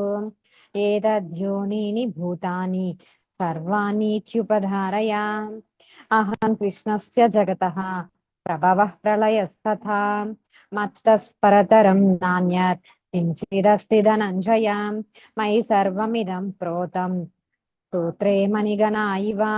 రసోహమప్సు కౌంతేయ ప్రభాస్మి శశి సూర్యయోః. ప్రణవః సర్వవేదేషు శబ్దః కే పౌరుషం నృషు. పుణ్యో గంధః పృథివ్యాం చ తేజశ్చాస్మి విభావసౌ. జీవనం సర్వభూతేషు తపశ్చాస్మి తపస్విషు. బీజం మాం సర్వభూతానాం విద్ధి పార్థ సనాతనం. బుద్ధిర్బుద్ధిమతామస్మి తేజస్తేజస్వినామహం. బలం బలవతాం చాహం కామరాగ వివర్జితం. ధర్మ విరుద్ధో భూతేషు కామోస్మి భరతర్షభాం. త్రిభి ఏ చైవ సాత్వికా భావా రాజసాస్తామసాశ్చ యే. మత్త ఏవేతి తాన్ విద్ధి నత్వహం తేషు తే మయి. త్రిభిర్గుణమయైర్భావైః ఏభిః సర్వమిదం జగత్. మోహితం నాభిజానాతి మామేభ్యః పరమవ్యయం. దైవీ హేషా గుణమయీ మమ మాయా దురత్యయా. మామేవ యే ప్రపద్యంతే మాయామేతాం తరంతి తే. నమాం దుష్కృతినో మూఢాః ప్రపద్యంతే నరాధమాః.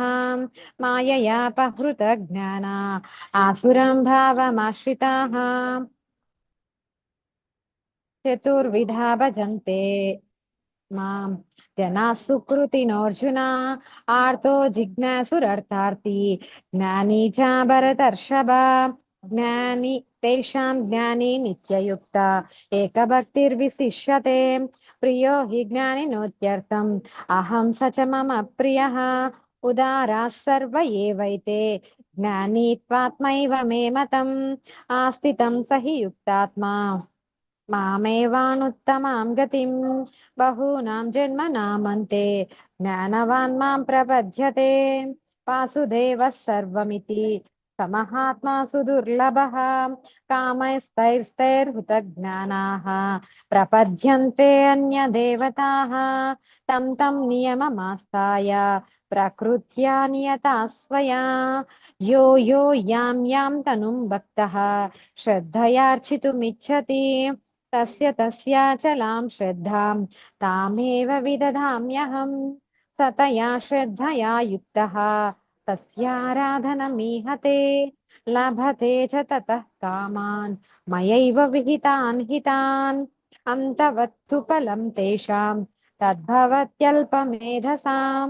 దేవాన్ దేవయజో యాంతి మద్భక్తా యాంతి మామపి. అవ్యక్తం వ్యక్తిమాపన్నం మన్యంతే మామ బుద్ధయః. పరం భావమజానంతో మమావ్యయమనుత్తమం. నాహం ప్రకాశः సర్వస్య యోగమాయా సమావృతః. మూఢోయం నాభిజానాతి లోకో మామజమవ్యయం. వేదాహం సమతీతాని వర్తమానాని చార్జున. భవిష్యాని చ భూతాని మాం తు వేద న కశ్చన. ఇచ్ఛా ద్వేష సముత్తేన ద్వంద్వమోహేన భారత. సర్వభూతాని సమ్మోహం సర్గే యాంతి పరంతపా.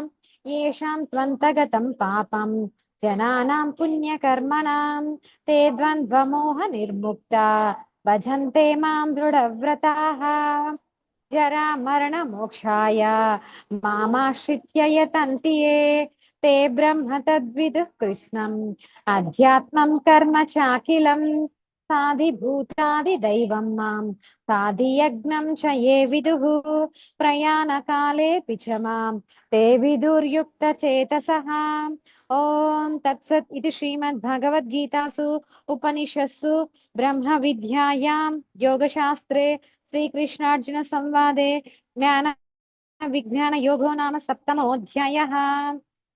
हरे कृष्ण कृष्ण कृष्ण हरे हरे हरे राम हरे राम हरे राम राम राम हरे हरे हरे कृष्ण हरे Hare कृष्ण Krishna, Hare हरे Krishna, हरे Krishna राम Krishna, हरे राम Hare राम Hare, राम हरे Rama Hare Rama.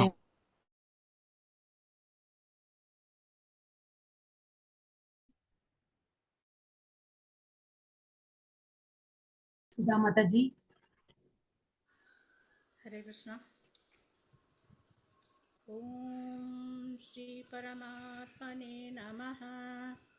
श्रीमद्भगवद्गीता अथ Not able to hear you, Mata ji. Yeah. Hare Krishna. Hare Krishna. Not able to hear you clearly, Mata ji. Audio is very low. Now you can hear? No. Hello. Bit low. Okay, just a second. I will change the phone. Just a second. Just a second.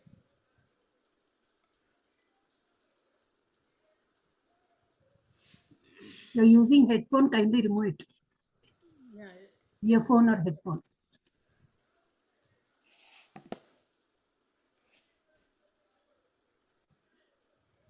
Hare Krishna. Hare Krishna.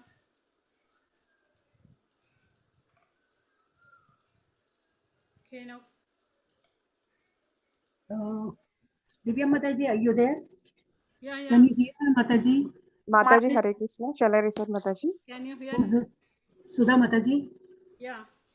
No, not able to hear you. I'll Audio just problem is there, Mata ji. just a second. I'll leave this and I'll join the other one. It will Just a take time, second. Mata ji. Our Just a backup second. team will take it up. You join little, like after you fix it, kindly raise hand. We'll give you the chance. Okay? Okay. Yeah, backup, Nalini Mata ji. Yes, Mataji, Hare Krishna. Om Namo Bhagavate Vasudevaya. Om Shri Paramatmane Namaha. Ataha Bhagavat Prapti Yogo Nama Ashtamadhyayaha. Arjuna Uvacha. Kim Tad Brahma Kim Adhyatmam Kim Karma Purushottama. Adibhutam Cha Kim Proktam Adidhaivam Kimuchyate.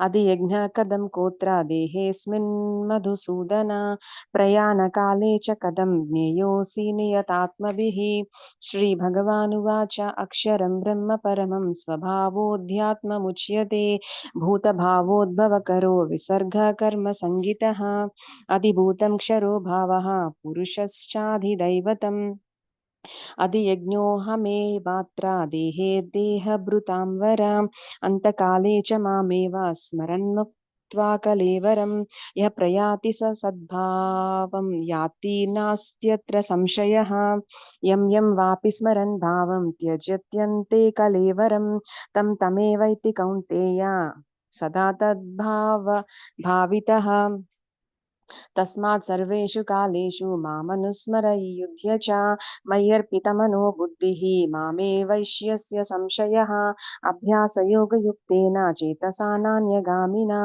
परमं पुरुषं दिव्यं याति पार्थानुचिन्तयन् कविं पुराणमनुशासितारम् अनोरणीयां समनुस्मरेद्यः सर्वस्य धारारमचिन्त्य रूपम् आदित्यवर्णं तमसः परस्तात् प्रयाणकाले मनसाचलेन भक्त्या युक्तो योगबलेन चैव भ्रुवोर्मध्ये प्राणमावेश्य सम्यक् सतं परं पुरुषमुपैति दिव्यम् यदक्षरं वेदविदो वदन्ति विशन्ति यद्यतयो वीतरागाः यदिच्छन्तो ब्रह्मचर्यं चरन्ति तत्ते पदं सङ्ग्रहेण प्रवक्ष्ये सर्वद्वाराणि संयम्य मनोहृदि निरुध्य च मज्ञाधायात्मनः प्राणम् आस्थितो योगधारणाम् ॐ इत्येकाक्षरं ब्रह्म व्याहरन् मनुस्मरन् य प्रयाति त्यजन्तेऽहं स याति परमां गतिम्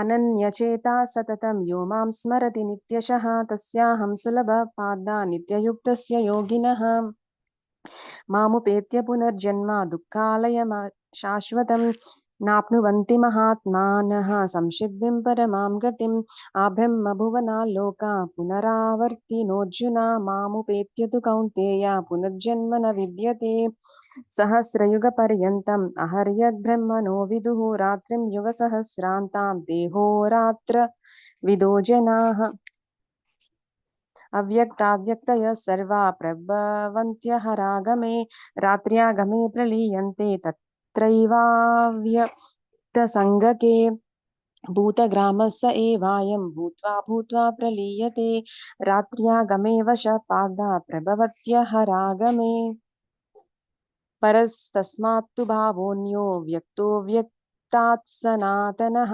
यः स सर्वेषु भूतेषु नश्यत्सु न विनश्यति अव्यक्तोऽक्षर इत्युक्तः तमहाहु परमां गतिं यः प्राप्य न निवर्तन्ते तद्धाम परमं मम पुरुषः स परपादा भक्त्या लभ्यस्त्वनन्यया यस्यान्तस्तानि भूतानि येन सर्वमिदं ततं यत्र काले त्वनावृत्तम् आवृत्तिं चैव योगिनः प्रयाता यान्ति तं कालं वक्ष्यामि भरतर्षभ अग्निर्ज्योतिरः शुक्लः षण्मासा उत्तरायणं तत्र प्रयाता गच्छन्ति ब्रह्मविदो जनाः धूमो रात्रिस्तदा कृष्णः षण्मासा दक्षिणायनं तत्र चान्द्रमसं ज्योतिः योगी प्राप्य निवर्तते शुक्लकृष्णे गतिह्येते जगतः शाश्वते मते एकया यात्यनावृत्तिम् अन्यया वर्तते पुनः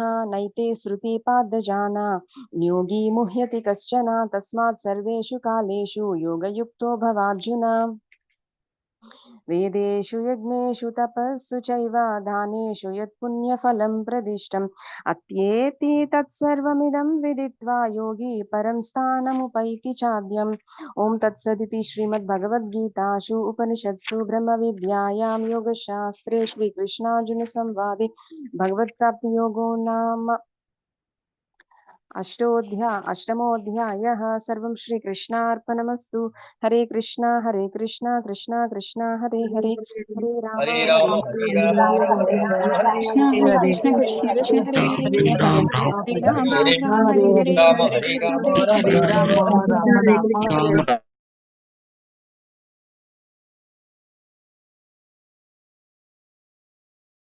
राजेश्वरी माता जी।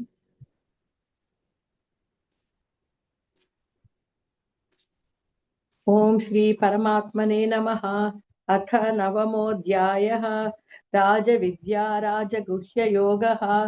श्रीभगवानुवाच इदं तु ते गुह्यतमं प्रवक्ष्याम्यनुसूयवे ज्ञानं विज्ञानसहितं यज्ञात्वा मोक्षसे शुभात्।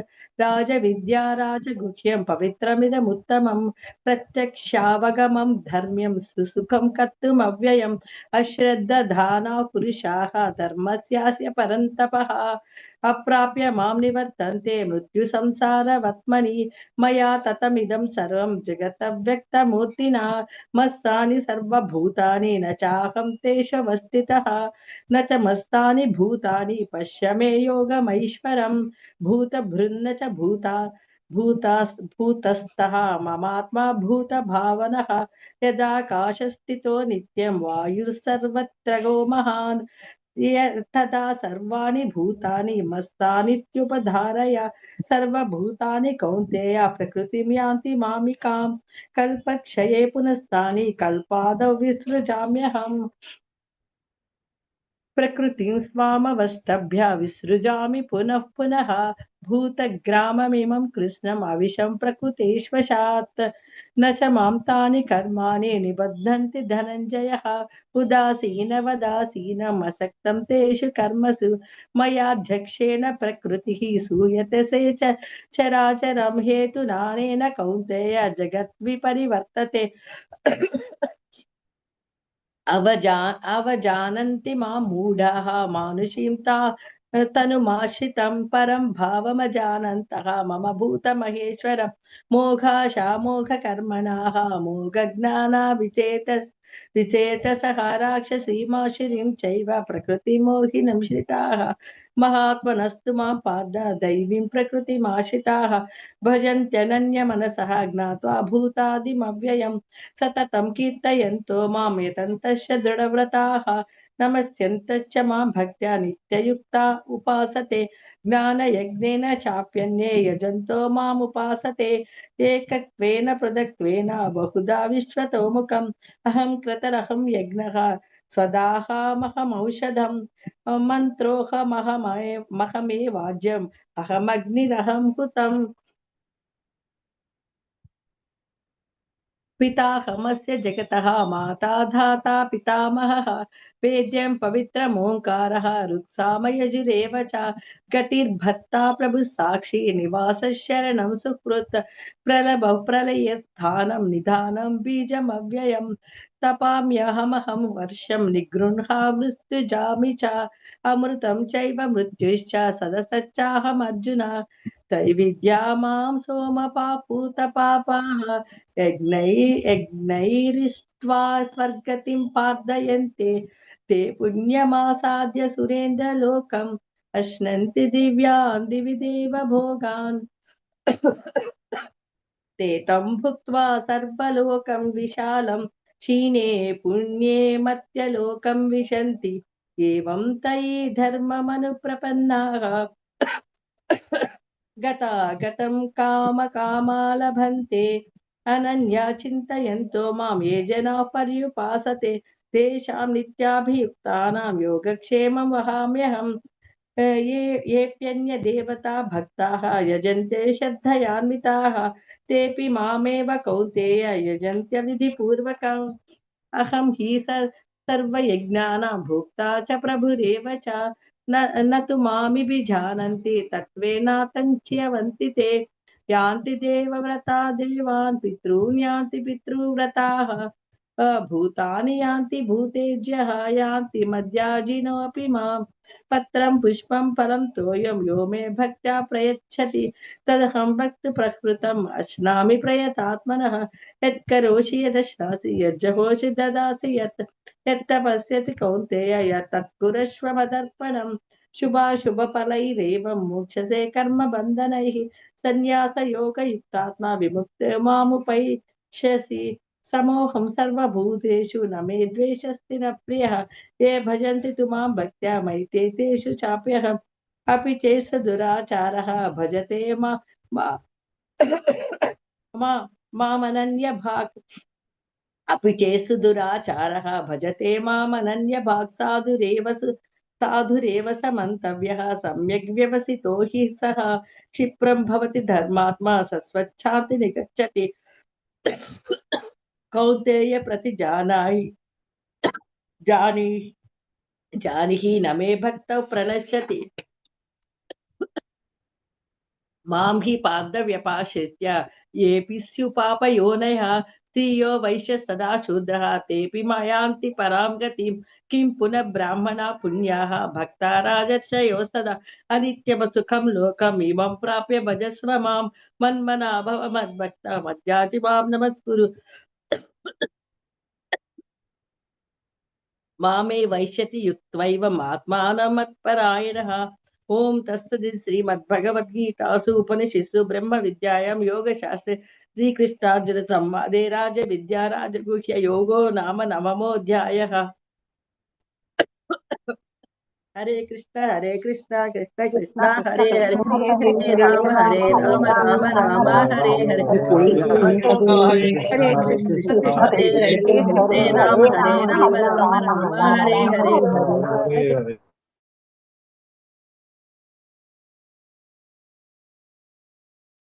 हरे कृष्ण। अथ दशमोऽध्यायः विभूतियोगः। श्रीभगवानुवाच भूय एव महाबाहो शृणु मे परमं वचः यत्तेऽहं प्रीयमाणाय वक्ष्यामि हितकाम्यया न मे विदुःसुरगणाः प्रभवं न महर्षयः अहमादिर्हि देवानां महर्षीणां च सर्वशः यो मामजमनादिं च वेत्ति लोकमहेश्वरम् असम्मूढः स मत्येषु सर्वपापैः प्रमुच्यते।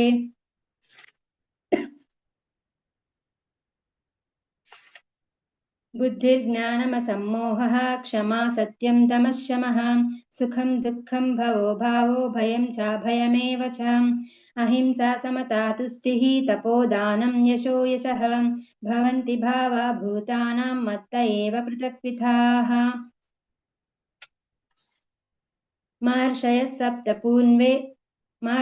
सप्त पूर्वे चत्वारो मनवस्तथा मद्भावा मानसा जाता येषां लोक इमः प्रजाः एतां विभूतिं योगं च मम यो वेत्ति तत्त्वतः सोऽविकल्पेन योगेन युज्यते नात्र संशयः अहं सर्वस्य प्रभवो मत्तः सर्वं प्रवर्तते इति मत्वा भजन्ते मां बुधा भावसमन्विताः मच्चित्ता मद्गतप्राणा बोधयन्तः परस्परं कथयन्तश्च मां नित्यं तुष्यन्ति च रमन्ति च तेषां सततयुक्तानां भजतां प्रीतिपूर्वकं ददामि बुद्धियोगं तं येन मामुपयान्ति ते तेषामेवानुकम्पार्थम् अहमज्ञानजं तमः नाशयाम्यात्मभावस्थो ज्ञानदीपेन भास्वताम् अर्जुन उवाच परं ब्रह्म परं धाम पवित्रं परमं भवान्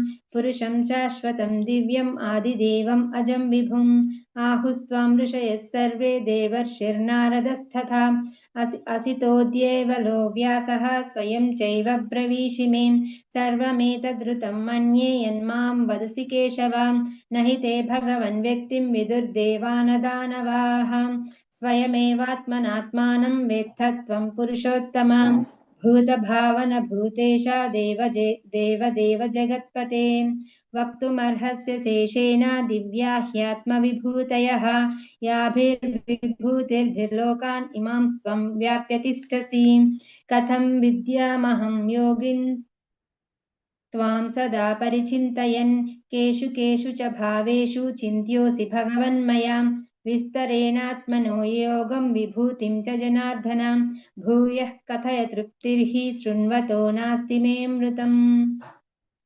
श्रीभगवानुवाच हन्त ते कथयिष्यामि दिव्या ह्यात्मविभूतयः प्राधान्यतः कुरु श्रेष्ठा नास्त्यन्तो विस्तरस्य मे अहमात्मा गुडाकेश सर्वभूताशयस्थितः अहमादिश्च मध्यं च भूतानामन्त एव च आदित्यानामहं विष्णुः ज्योतिषां रविरंशुमान् मरीचिर्मरुतामस्मि नक्षत्राणामहं शशि वेदानां सामवेदोऽस्मि देवानामस्मि वासवः इन्द्रियाणां मनश्चास्मि भूतानामस्मि चेतना रुद्राणां शङ्करश्चास्मि वित्तेशो यक्षरक्षसां वसूनां पावकश्चास्मि मेरुः पुरोदसां च मुख्यं मां विद्धि पार्थ बृहस्पतिं सेनानीनामहं स्कन्दः सरसामस्मि सागरः महर्षीणां भृगुरहं गिरामस्म्येकमक्षरं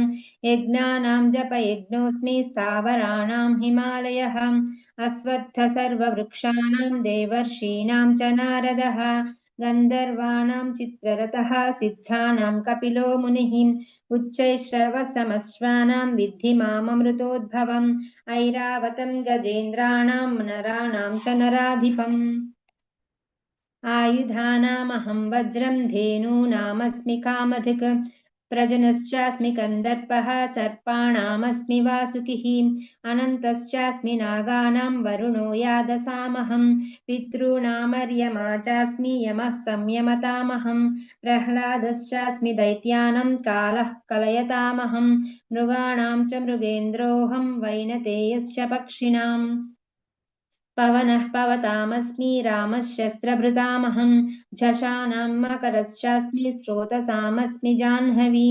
सर्गाणामाधिरन्तश्च मध्यं चैवाहमर्जुन अध्यात्मविद्या विद्यानां वादः प्रवदतामहम् अक्षराणामकारोऽस्मि द्वन्द्वः सामासिकस्य च अहमेवाक्षयः कालो धाताहं विश्वतो मुखः मृत्युः सर्वहरश्चाहम् उद्भवश्च भविष्यताम् कीर्तिश्रीर्वाक् च नारीणां स्मृतिर्मेधा धृतिः क्षमा बृहत्सामा तथा साम्नां गायत्री छन्दसामहं मासानां मार्गशीर्षोऽहं ऋतूनां कुसुमाकरः द्यूतं छलयतामस्मि तेजस्तेजस्विनामहं जयोऽस्मि व्यवसायोऽस्मि सत्त्वं सत्त्ववतामहं वृष्णीनां वासुदेवोऽस्मि पाण्डवानां धनञ्जयः मुनीनामप्यहं व्यासः कवीनामुशना कविः दण्डो दमयतामस्मि नीतिरस्मि जिगीषतां मौनं चैवास्मि गुह्यानां ज्ञानं ज्ञानवतामहं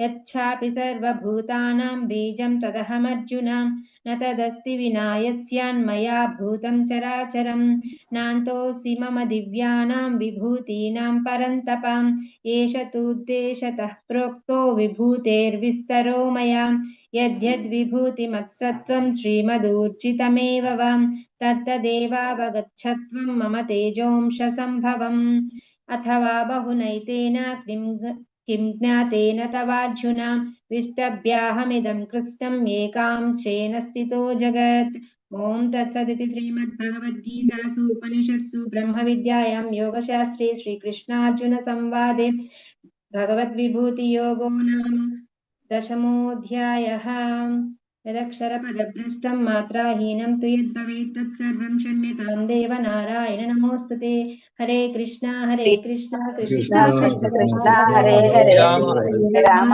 हरे राम राम राम हरे हरे हरे कृष्ण हरे राम हरे कृष्ण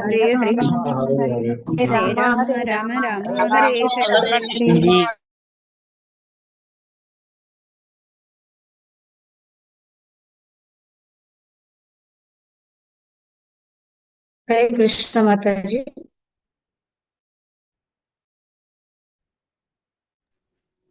स्टार्ट माता जी। माता जी हरे कृष्ण। ओम श्री कृष्ण परमात्मने नमः। अथ एकादशोऽध्यायः विश्वरूप दर्शन योगः। अर्जुन उवाच मदनुग्रहाय परमं गुह्यम् अध्यात्मसंगितं यत्त्वयुक्तं वचस्तेन मोहयं विगतो मम भवाप्येयो हि भूतानां हृतो विस्तरसो मया तत्त्वकमलपत्राक्ष महात्म्यम् अपि चाव्ययम् एवमेतद्यथा तत्त्वम् आत्मनं परमेश्वर द्रष्टुमिच्छामि ते रूपम् ऐश्वरं पुरुषोत्तम मन्यसे यदि तच्छक्यं मया द्रष्टुम् इति प्रभो योगेश्वर ततो मे त्वं दर्शयात्मानम् अव्ययम् श्रीभगवानुवाच पश्य मे पार्थरूपाणि शतसोऽथसहस्रशः नानाविधानि दिव्यानि नानावर्णाकृतीनि च पश्यादित्यान् वसून् रुद्रान् अश्विनौ मरुतस्तथा बहून्यदृष्टपूर्वाणि पश्याश्चर्याणि भारत इहैकस्थं जगत्कृष्णं पश्यद्या सचराचरम् मम देहे गुडाकेश यच्चान्यद्द्रष्टुमिच्छसि न तु मां शक्यसे द्रष्टुम् अनेनैव स्वचक्षुषा दिव्यं ददामि ते चक्षुः पश्य मे योगमैश्वरम्। सञ्जय उवाच एवमुक्त्वा ततो राजन् महायोगेश्वर हरिः दर्शयामास पार्थाय परमं रूपमैश्वरम् अनेकवक्त्रनयनम् अनेक अद्भुतदर्शनम् अनेकदिव्याभरणम् दिव्यानेकोद्यतायुधम् दिव्यमाल्याम्बरधरम् दिव्यगन्धालेपनम् सर्वाश्चर्यमयम् देवम् अनन्तम् विश्वतोमुखम् दिवि सूर्यसहस्रस्य भवेद्युगपदुत्थिता यदि भासदृशी सा स्यात् भासस्तस्य महात्मनः तत्रैकस्थं जगत्कृष्णं प्रविभक्तम् अनेकधा अपश्यत् देवदेवस्य शरीरे पाण्डवस्तदा तपःस विस्मयाविष्टो हृष्टो रोमा धनञ्जयः प्रणम्य शिरसा देवं कृताञ्जलिरभासत अर्जुन उवाच पश्यामि देवांस्तव देवदेहे सर्वांस्तथा भूतविशेषसङ्घान् ब्राह्मणमेषं कमलासनस्थं ऋषींश्च सर्वानुरगांश्च दिव्यान् अनेकबाहूदरवक्त्रनेत्रं पश्यामि त्वां सर्वतोऽनन्तरूपम् नान्तं न मध्यं न पुनस्तवादिं पश्यामि विश्वेश्वर विश्वरूप किरीटिनं गदिनं चक्रिणं च तेजोराशिं सर्वतो दीप्तमन्तम् पश्यामि त्वां दुर्निरीक्षं समन्तात् दीप्तानलार्कद्युतिमप्रमेयम् त्वमक्षरं परमं वेदितव्यं त्वमस्य विश्वस्य परं निधानम् त्वमव्ययः शाश्वतधर्मगोप्ता सनातनस्त्वं पुरुषो मतो मे अनादिमध्यम् अनन्तवीर्यम् अनन्तबाहुं शशिसूर्यनेत्रम् पश्यामि त्वां दीप्तहुताशवक्त्रम् स्वतेजसा विश्वमिदं तपन्तम् द्वावा पृथिव्योरिदमन्तरं हि व्याप्तं त्वयैकेन दिशश्च सर्वः दृष्ट्वाद्भुतं रूपमुग्रं तवेदं लोकत्रयं प्रव्यथितं महात्मन् अमीहि त्वां सूरसङ्घा विशन्ति केचित् विता प्राञ्जलयो गृह्णन्ति स्वस्तीत्युक्ता महर्षि सिद्धसङ्घाः स्तुवन्ति त्वां स्तुतिभिः पुष्कलाभिः रुद्रादित्या वसवो ये च साध्या विश्वेस्विनो मरुतश्चोष्मपाश्च गन्धर्वयक्षासुरसिद्धसङ्घा वीक्षन्ते त्वां विस्मिताश्चैव सर्वे रूपं महत्ते बहुवक्त्रनेत्रं महाबाहुबाहुरूपादं बहूदरं बहुदंष्ट्रकरालं दृष्ट्वा लोका प्रव्यथितास्तथाहम् नभस्पृशं दीप्तमनेकवर्णं व्यक्ताननं दीप्तविशालनेत्रं दृष्ट्वा हि त्वां प्रव्यथितान्तरात्मा धृतिं न विन्दामि समं च विष्णो दंष्ट्राकरालानि च ते मुखानि दृष्ट्वैव कालानलसन्निभानि दिशो न जाने न लभे च शर्म प्रसीद देवेश जगन्निवास अमी च त्वां धृतराष्ट्रस्य पुत्रः सर्वे सहे भावनिपालसङ्गैः विस्मो द्रोणः सुतपुत्रस्तथासौ सहस्मदीयैरपि योधमुख्यैः वक्त्राणि ते त्वरमाणा विशन्ति दंष्ट्राकरालानि भयानकानि केचित् विलग्नादसनान्तरेषु सन्दृश्यन्ते चूर्णितैरुत्तमाङ्गिः यथा नदीनां बहवम्बुवेगः समुद्रमेवाभिमुखा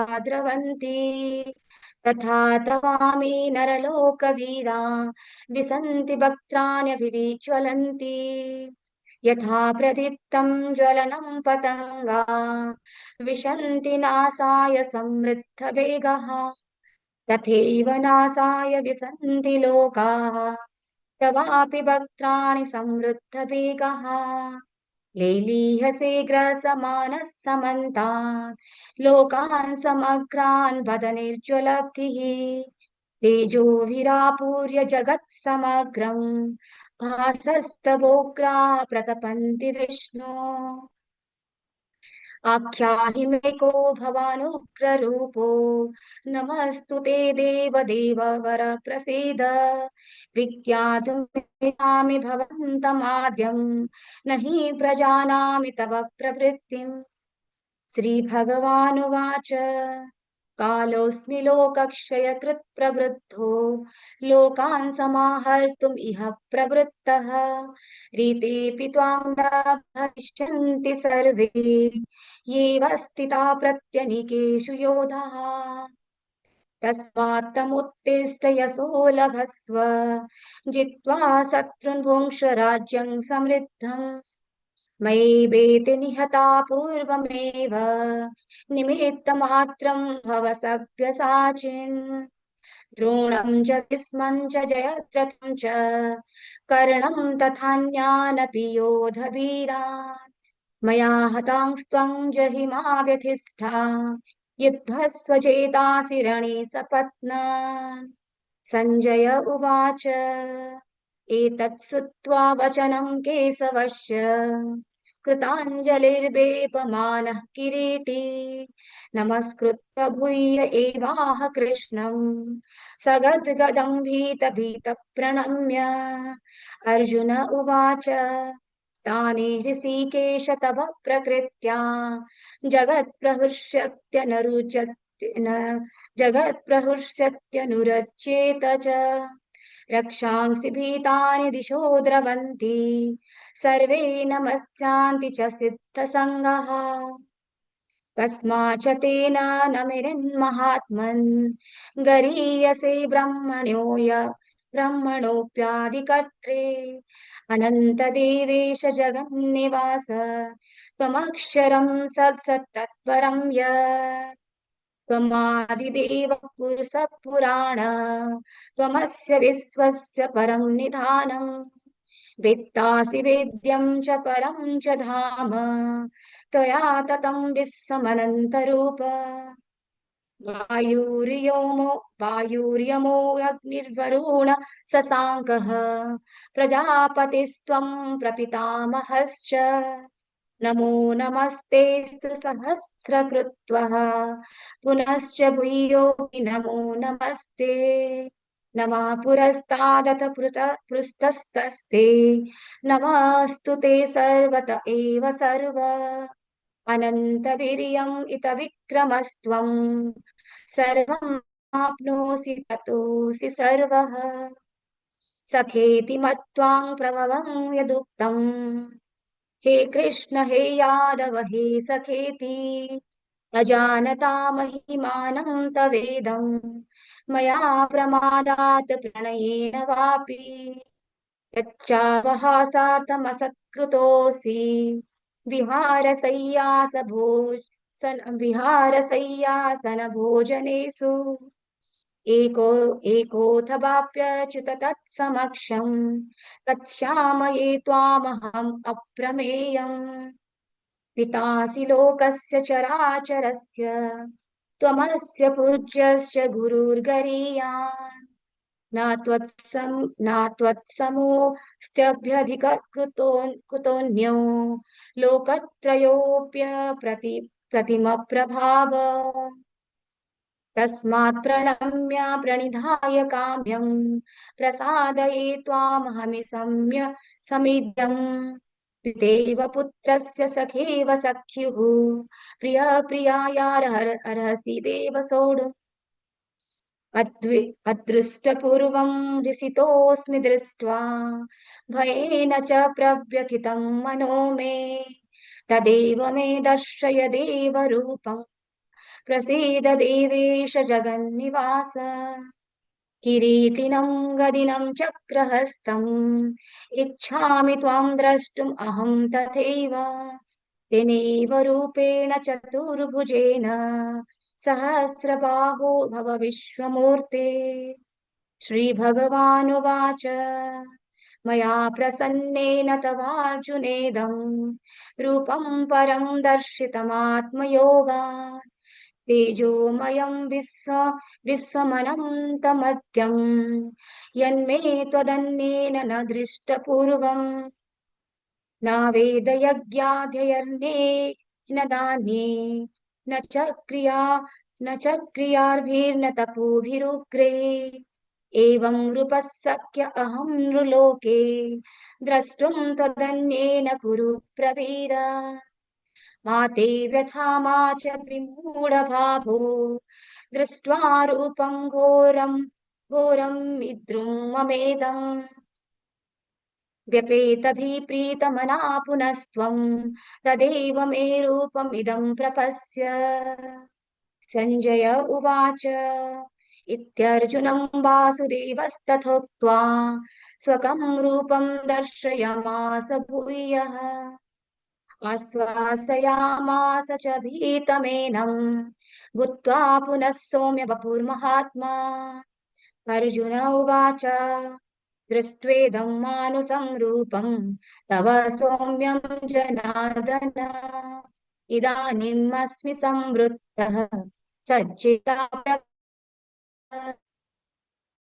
श्रीभगवानुवाच सुदुर्दर्शमिदं रूपं दृष्टवानसि यन्मम तेव अप्यस्य रूपस्य नित्यं दर्शनकाङ्क्षिणः नाहं वेदेन तपसा न दानेन चेच्छया शक्य एवं विधो द्रष्टुं दृष्टवान् यथा भक्त्या त्वनन्यया शक्य अहम् एवां विधोऽर्जुन ज्ञातुं द्रष्टुं च तत्त्वेन प्रवेष्टुं च परन्तप मत्कर्म कृन्मत्परमो मद्भक्तः सङ्गवर्जितः निर्वैरः सर्वभूतेषु यः स मामेति पाण्डव।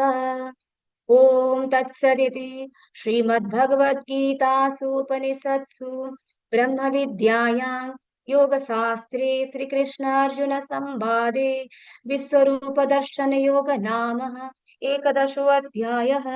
ॐ सर्वं श्रीकृष्णार्पणमस्तु।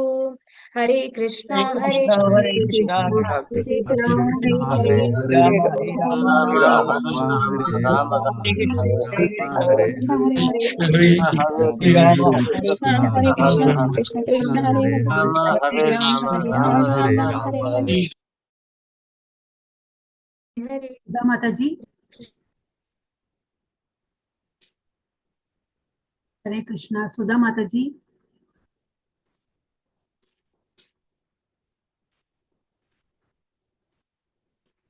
Still raised hand, yeah.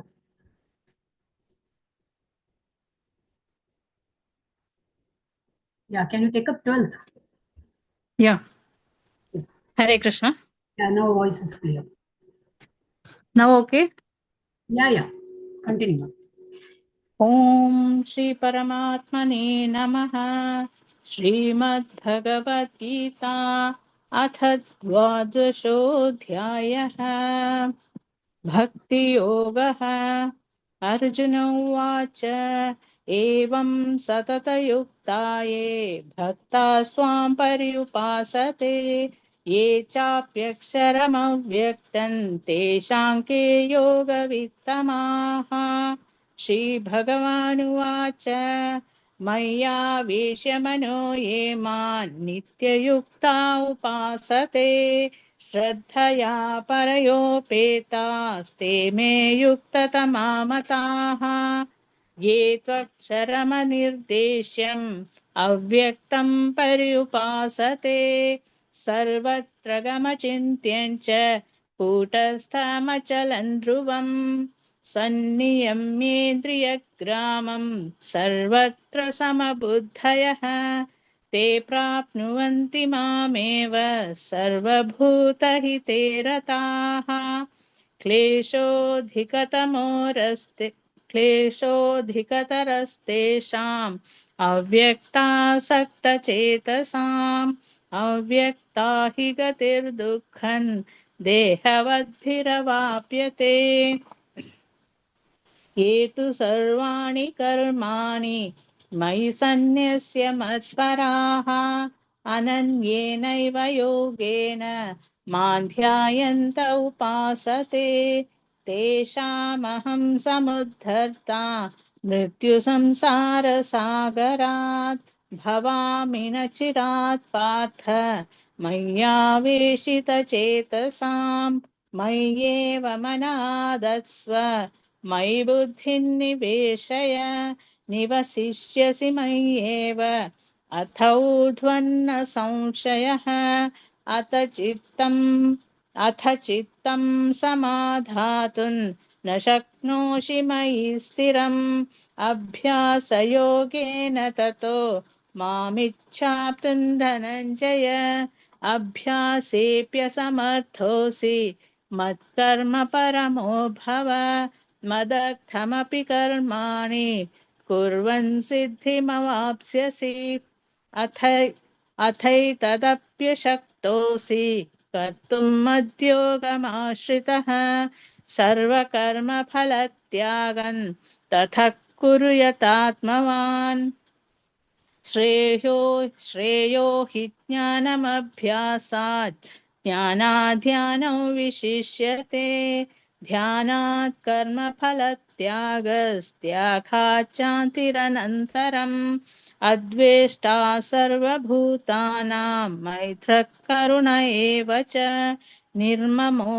निरहङ्कारः समदुःखः सुखक्षमी सन्तुष्टः सततं योगी यतात्मा दृढनिश्चयः मय्यर्पितमनो बुद्धिर्यो मद्भक्तः स मे प्रियः यस्मान्नो द्विजते लोको लोकान्नो द्विजते च यः हर्षामर्षभयोद्वेगैर्मुक्तो यः स च मे प्रियः अनपेक्षः शुचिर्दक्ष उदासीनो गतव्यतः सर्वारम्भपरित्यागी यो मद्भक्तः स मे प्रियः यो न हृष्यति न द्वेष्टि न शोचति न काङ्क्षति शुभाशुभपरित्यागी भक्तिमान्यः स मे प्रियः समशत्रौ च मित्रे च तथा मानापमानयोः शीतोष्णसुखदुःखेषु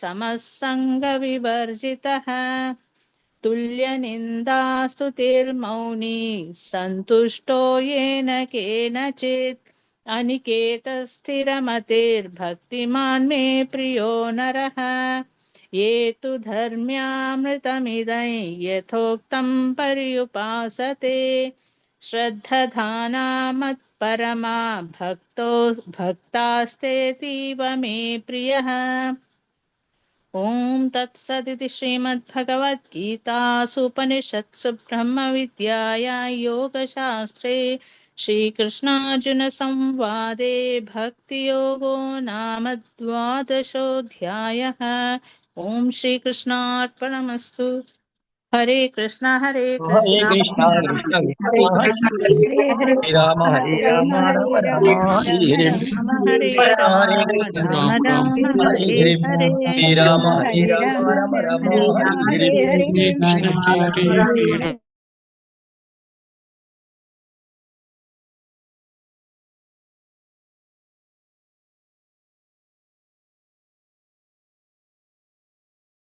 हरे कृष्णा शशिकला माता जी। हरे हरे कृष्ण माता।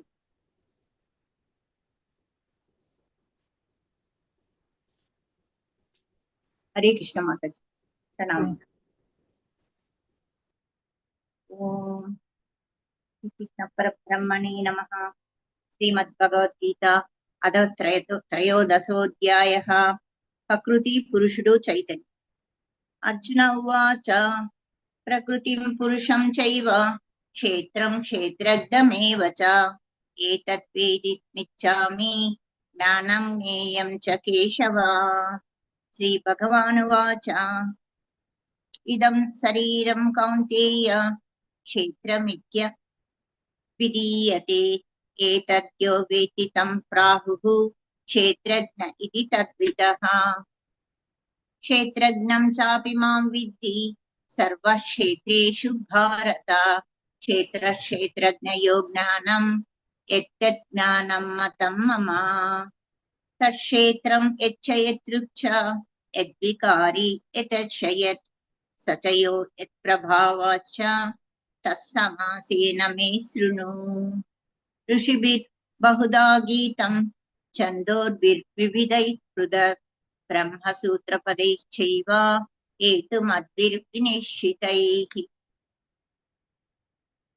महाभूतान्यहङ्कारो बुद्धिर्व्यक्तमेव च इन्द्रियाणि दशैकं च पञ्चचेन्द्रियगोचराः। इच्छा द्वेषसुखं दुःखं सङ्घाता चेतना धृतिः। एतत्क्षेत्रं समासेन सविकारमुदाहृतम्। अमानित्व अदम्भित्वम् अहिंसा शान्तिरार्जवम् आचार्योपासनं शौचं स्थैर्यम् आत्मविनिग्रहः। इन्द्रियार्थेषु वैराग्यम् अनहङ्कार एव च जन्म मृत्यु जरा व्याधि दुःखदोषानुदर्शनम्।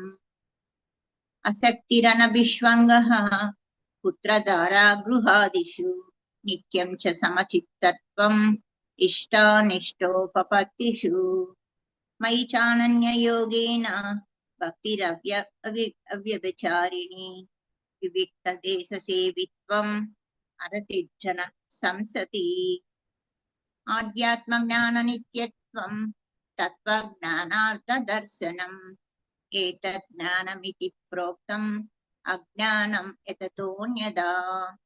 ज्ञेयं यत्तत् प्रवक्ष्यामि यज्ञात्वा मृतमश्नुते अनादिमत्परं ब्रह्म असत्तन्न सदुच्यते।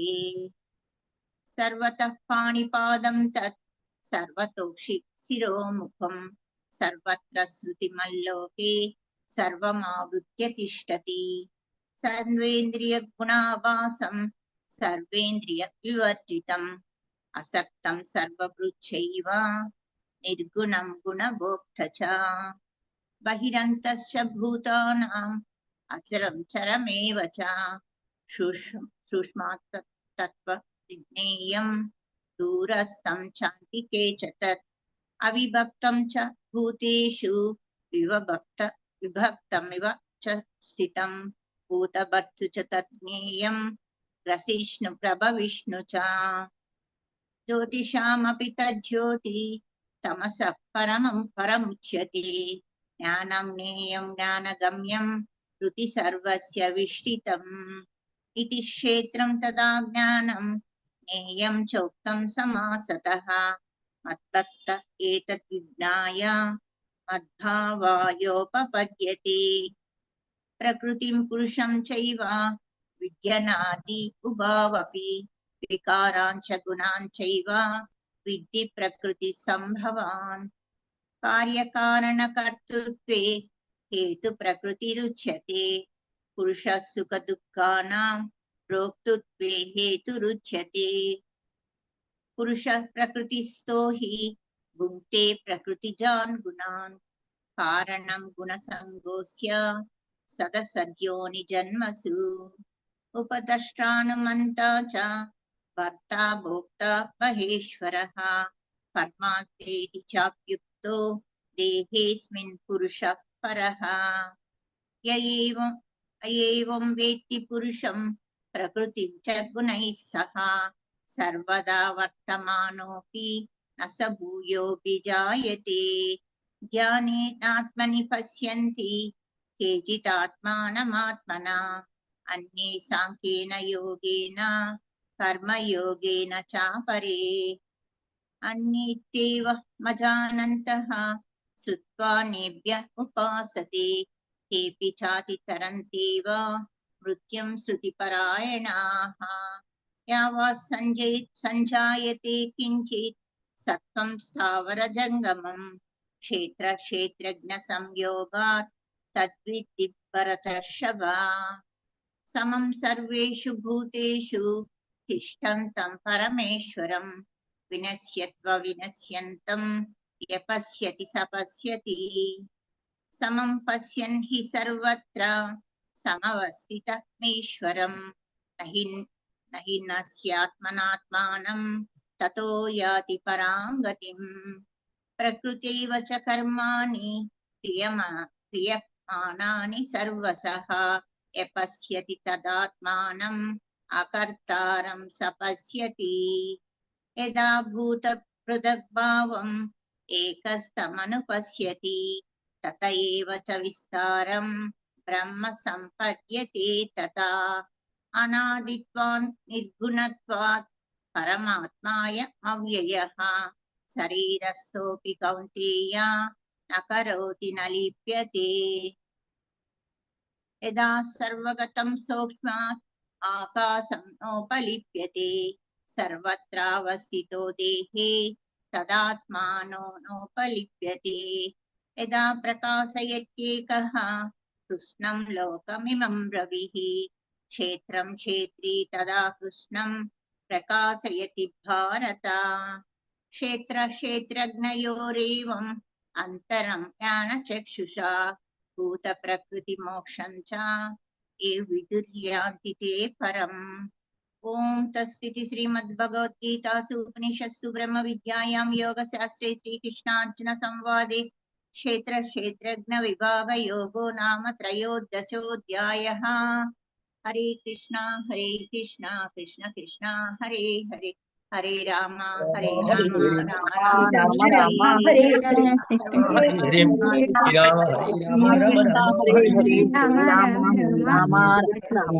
कृष्ण हरे हरे हरे राम राम राम हरे हरे कृष्ण हरे हरे हरे राम।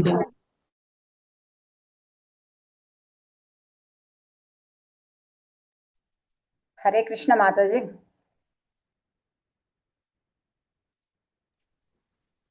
हरे कृष्णा माताजी। स्टार्ट करो माजिद। यस हरे कृष्ण। ओम श्री परमात्मने नमः। अध चतुर्दशोऽध्यायः गुणत्रय विभाग योगः। श्री भगवानुवाच परं भूयः प्रवक्ष्यामि ज्ञानानां ज्ञानमुत्तमं यज्ञात्वा मुनयः सर्वे परां सिद्धिमितो गताः इदं ज्ञानमुपाश्रित्य मम साधर्म्यमागताः सर्गेऽपि नोपजायन्ते प्रलये न व्यदन्ति च मम योनिर्महद्ब्रह्मा तस्मिन् गर्भं ददाम्यहं सम्भवः सर्वभूतानां ततो भवति भारत सर्वयोनिषु कौन्तेय मूर्तयः सम्भवन्ति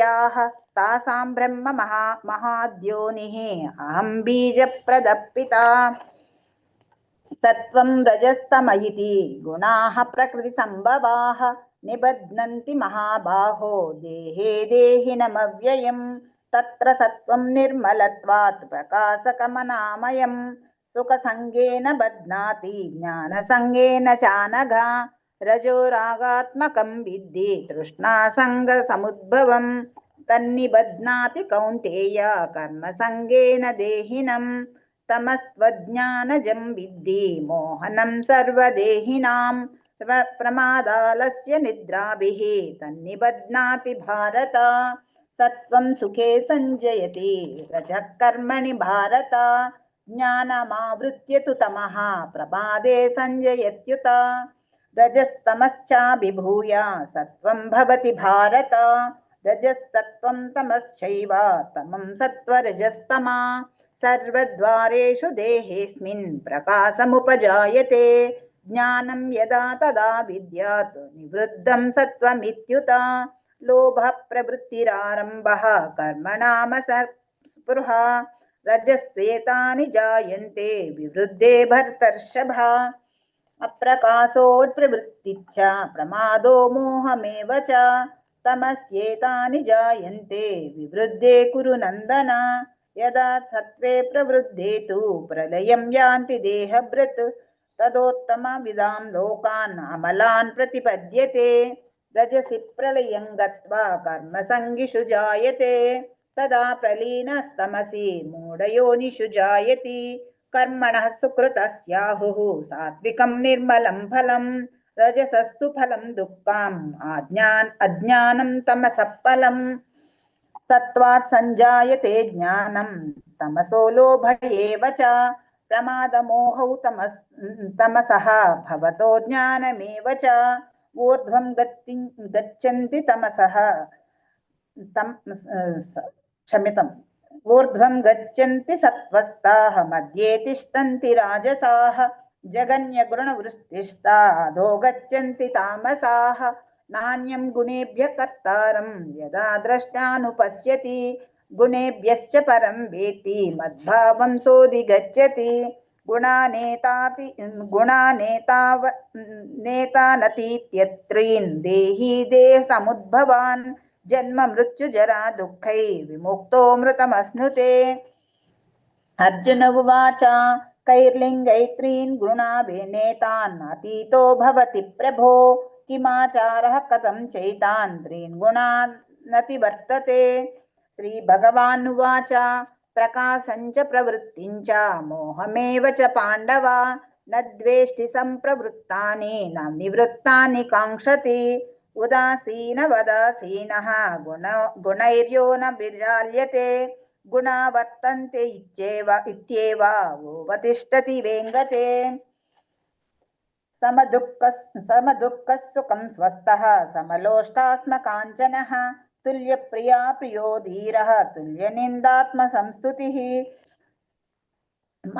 मानावमानयोस्तुल्यः तुल्यो मित्रारिपक्षयोः सर्वारम्भ परित्यागी गुणातीतः स उच्यते मां च यो व्यभिचारेण भक्तियोगेन सेवते स गुणान् समतीत्यैतान् ब्रह्म भूयाय कल्पते ब्रह्मणो हि प्रतिष्ठाहम् अमृतस्याव्ययस्य च शाश्वतस्य च धर्मस्य सुखैस्यैकान्तिकस्य च ओम तत्सदिति श्रीमद्भगवद्गीतासु उपनिषत्सु ब्रह्मविद्यायां योगशास्त्रे श्रीकृष्णार्जुन संवादे गुणत्रय विभाग योगो नाम चतुर्दशोऽध्यायः। हरे कृष्ण कृष्ण कृष्ण हरे हरे हरे राम राम राम हरे हरे हरे कृष्ण हरे राम हरे राम राम राम हरे हरे हरे कृष्ण कृष्ण हरे हरे हरे राम हरे कृष्ण हरे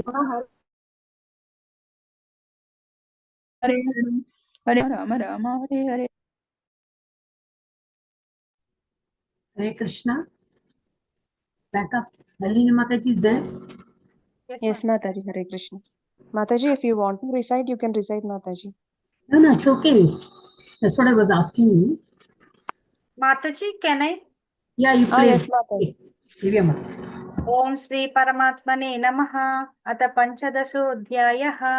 श्री भगवानुवाच ऊर्ध्वमूलमतः शाकम् अश्वत्थं प्राहुरव्ययं छन्दांसि यस्य पर्णानि यस्तं वेद स वेदवेत् अतश्चोर्ध्वं प्रकृतस्तस्य शाखा गुणप्रवृत्ता विषयप्रवाला अतश्च मूलानि अनुसन्ततानि कर्मानुबन्धीनि मनुष्यलोके न रूपमस्येह ततोपलभ्यते नान्तो न चादिर्न च सम्प्रतिष्ठा अश्वत्थमेनं सुविरूढमूलम् असङ्गशस्त्रेण दृढेन चित्वा ततः पदं तत्परिमार्गितव्यम् यस्मिन् गता न निवर्तन्ति भूयः तमेव चाद्यं पुरुषं प्रपद्ये यतः प्रवृत्ति प्रसृतः पुराणी निर्माणमोहाजितसङ्गदोषा आध्यात्मनित्या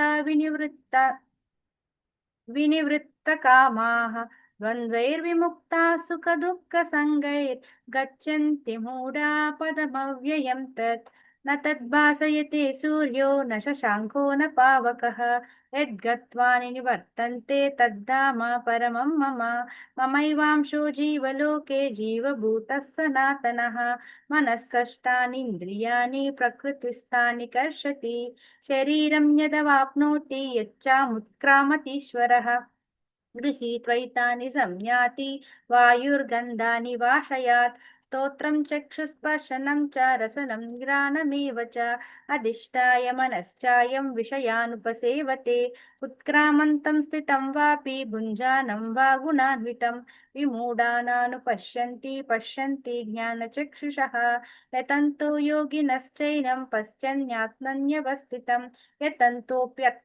यतन्तोऽप्यकृतात्मानो नैनं पश्यन्त चेतसः यथादित्यगतं तेजो जगद्भासेते अखिलं यच्चन्द्रमसि यच्चाग्नौ तत्तेजो विद्धि मामकं गामाविश्य च भूतानि धारयन्याहमोजसा पुष्णामि चौषधिः सर्वा सोमो भूत्वा रसात्मकः अहं वैश्वानरो भूत्वा प्राणिनां देहमाश्रितः प्राणापानसमायुक्ता पचम्यन्नं चतुर्विधं सर्वस्य चाहं हृदि सन्निविष्टो मत्तस्मृतिज्ञानमपोहनं च वेदैश्च सर्वैरहमेव वेद्यो वेदान्तकृत्वेदविदेव चाहं द्वामिनौ पुरुषौ लोके क्षरक्षाक्षर एव च क्षरः सर्वाणि भूतानि कूटस्थोऽक्षर उच्यते उत्तमः पुरुषस्त्वन्यः परमात्मेतु दाहृतः यो लोकात्रयमाविश्य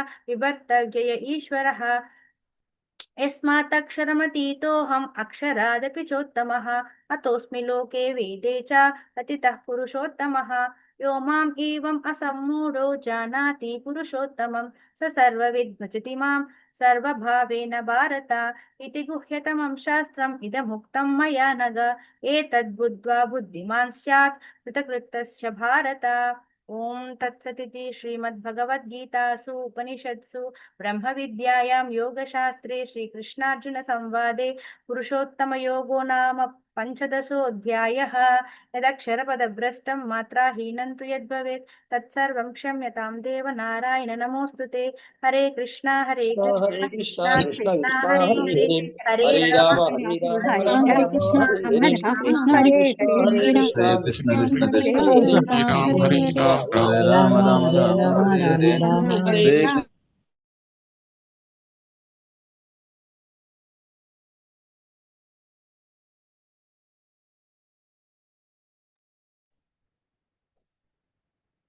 स्टार्ट माता जी। यशा सुजाता माता जी ओम स्टार्ट। श्री कृष्ण परमात्मने नमः। अथ षोडशोऽध्यायः दैवासुर संपद्विभाग योगः। श्री भगवानुवाच अभयं सत्य संसुतिः ज्ञानयोग व्यवस्थितिः दानं दमश्च यज्ञश्च स्वाध्यायास्तप आजीवम् अहिंसा सत्यमक्रोधः त्यागश्चान्तिरपैशुनम् दया भूतेष्वलोलुप्तं मार्दवं हीरचापलम् तेज क्षमा धृतिः शौचम् अद्रोहो नातिमानिता भवन्ति सम्पदीं दैवीम् अभिजातस्य भारत दम्भो दर्भोऽभिमानश्च क्रोधः पारुष्यमेव च अज्ञानं चापि जातस्य पार्थसम्पदमासुरीं दैवै सम्पद्विमोक्षाय निबद्धाय श्रीमता मा शुतः सम्पदीं दैवीम् अभिजातोऽसि पाण्डवा दौ भूतस्वर्गे लोकेऽस्मिन् दैव आसुर एव च दैवो विस्तरशः प्रोक्तः आसुरं पार्थ मे शृणु प्रवृत्तिं च निवृत्तिं च जनाना विधुरासुरा न शौचं चापि चाचारो न सत्यं तेषु विद्यते असत्यमप्रतिष्ठं ते जगताहुरनीश्वरम् अपरस्परसम्भूतं किमन्यत् कामहैतुकम् एतां दृष्टिमवष्टभ्य नष्टात्मानोपबुद्धयः प्रभवन्त्य कर्माणां क्षयाय जगतो हिताः काममाश्रित्य दुष्पूरं दम्भमानमदान्विताः मोहागृहीत्वा सद्ग्राहाणि प्रवर्तन्ते शुचिव्रताः चिन्तां परिमेयां च प्रलयन्तमुपाश्रितां कामोपको भोगपरमां एतवदिति निश्चिताः आशापाशशतैर्बद्धाः कामक्रोधपरायणाः इहन्ते कामभोगार्थम् अन्यायेनार्थसञ्चयान् इदमद्य मया लब्धम् इमं प्राप्स्ये मनोरथम् इदमस्तीदमपि मे भविष्यन्ति पुनः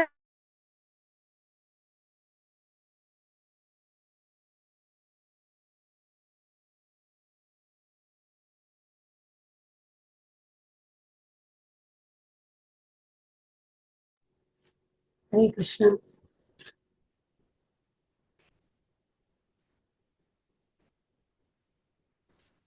नलिनी माता जी। Yes, Mataji, Hare Krishna. Yeah, I think got cut. 1 second. Yeah, please. दास्यामि मोक्तिश्च विमोहिताः अनेकचित्तविभ्रान्ताः मोकाजालमावृताः प्रसक्तकामभोगेषु पतन्ति नरकेषु च आत्मसम्भावितास्तब्धा धनमानमदान्विताः भजन्ते नाम यज्ञस्य दम्भेनादिविधिपूर्वकम् अहङ्कारं बलं दर्पं कामं क्रोधं च संश्रिताः मामात्मपरदेहेषु प्रद्विषन्तोऽभ्यसूयकाः तानहं द्विषतः क्रूरान् संसारेषु नराधमान् क्षिपाम्यजस्रमः शुभान् आसुरीष्वेन योनिषु आसुरीं योनिमापन्ना मूढा जन्मनि जन्मनि मामुप्राप्यैव कौन्तेयं ततो यान्ति धमां गतिं त्रिविधं नरकस्येदं द्वारं नाशमात्मनः कामः क्रोधस्तथा लोभः तस्मादेतत्त्रयं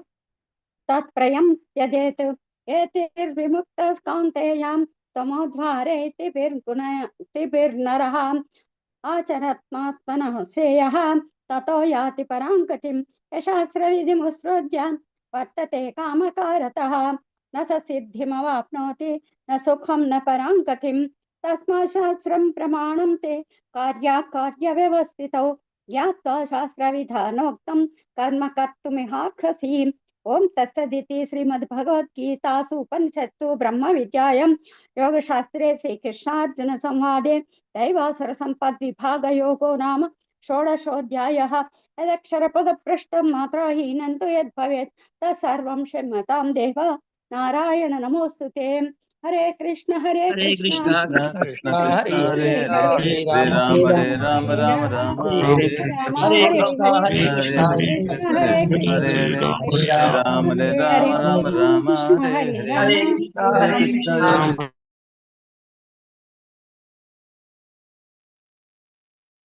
ओम श्री परमात्मने नमः। ओम श्री परमात्मने नमः। श्रीमद्भगवद्गीता अथ सप्तदशोऽध्यायः। अर्जुन उवाच ये शास्त्रविद्धिमुत्सृज्य यजन्ते श्रद्धयान्विताः तेषान्निष्ठा तु का कृष्ण सत्त्वमाहो रजस्तमः। श्रीभगवानुवाच त्रिविधा भवति श्रद्धा देहिनां सा स्वभावजा सात्विकी राजसी चैव तामसी चेति तां शृणु। सत्त्वानुरूपा सर्वस्य श्रद्धा भवति भारत श्रद्धामयोऽयं पुरुषो यो यच्छत्र स एव सः।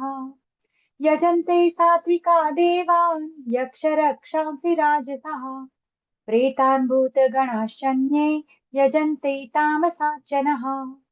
अशास्त्रविहितं घोरं तप्यन्ते ये तपो जनः दम्भाहङ्कारसंयुक्ता कामरागबलान्वितः कर्षयन्तः शरीरस्थं भूतग्राममचेतसः मां चैवान्तशरीरस्थं तान् विद्यासुरनिश्चयान्।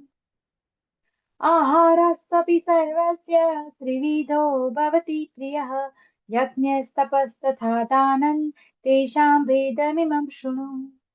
आयुस्सत्त्वबलारोग्य सुखप्रीतिविवर्धनः रस्या स्निग्धा स्थिरा हृदा आहारसात्विकप्रियः कचम्बलं वणात्युष्ण तीक्ष्ण रक्षुभिः विदाहिनः आहाराराजस्य श्रेष्ठा दुःखशोकामयप्रदः यातयामं गतरसं पूतिपर्युषितं च यत् उच्छिष्टमपि चामेध्यं भोजनं तामसप्रियम् अफलाकाङ्क्षिभिर्याज्ञो विधिद्रष्टो य इच्छति यष्टव्यमेवेति मनसा समादाय स सात्विकः अभिसन्धाय तु फलं दम्भार्थमपि चैव यत् इच्छते भरतश्रेष्ठ तञ्यज्ञं विद्धि राजसम् वित्तिहीनम् अशुष्ठानं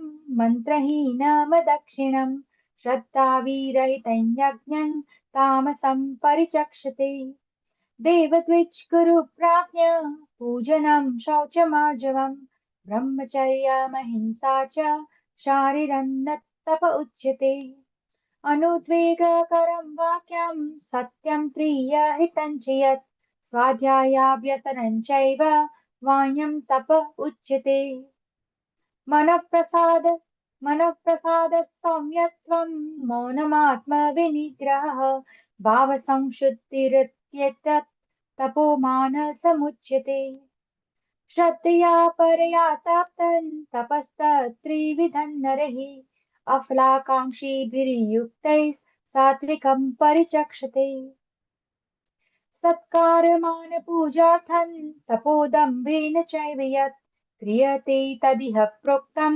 राजसं ध्रुवम् मूढग्राहेणात्मनो यत् पीडया क्रियते तपः परस्योतस्तनार्थं वा तत्तामसमुदाहृतम् दातव्यमिति यद्दानं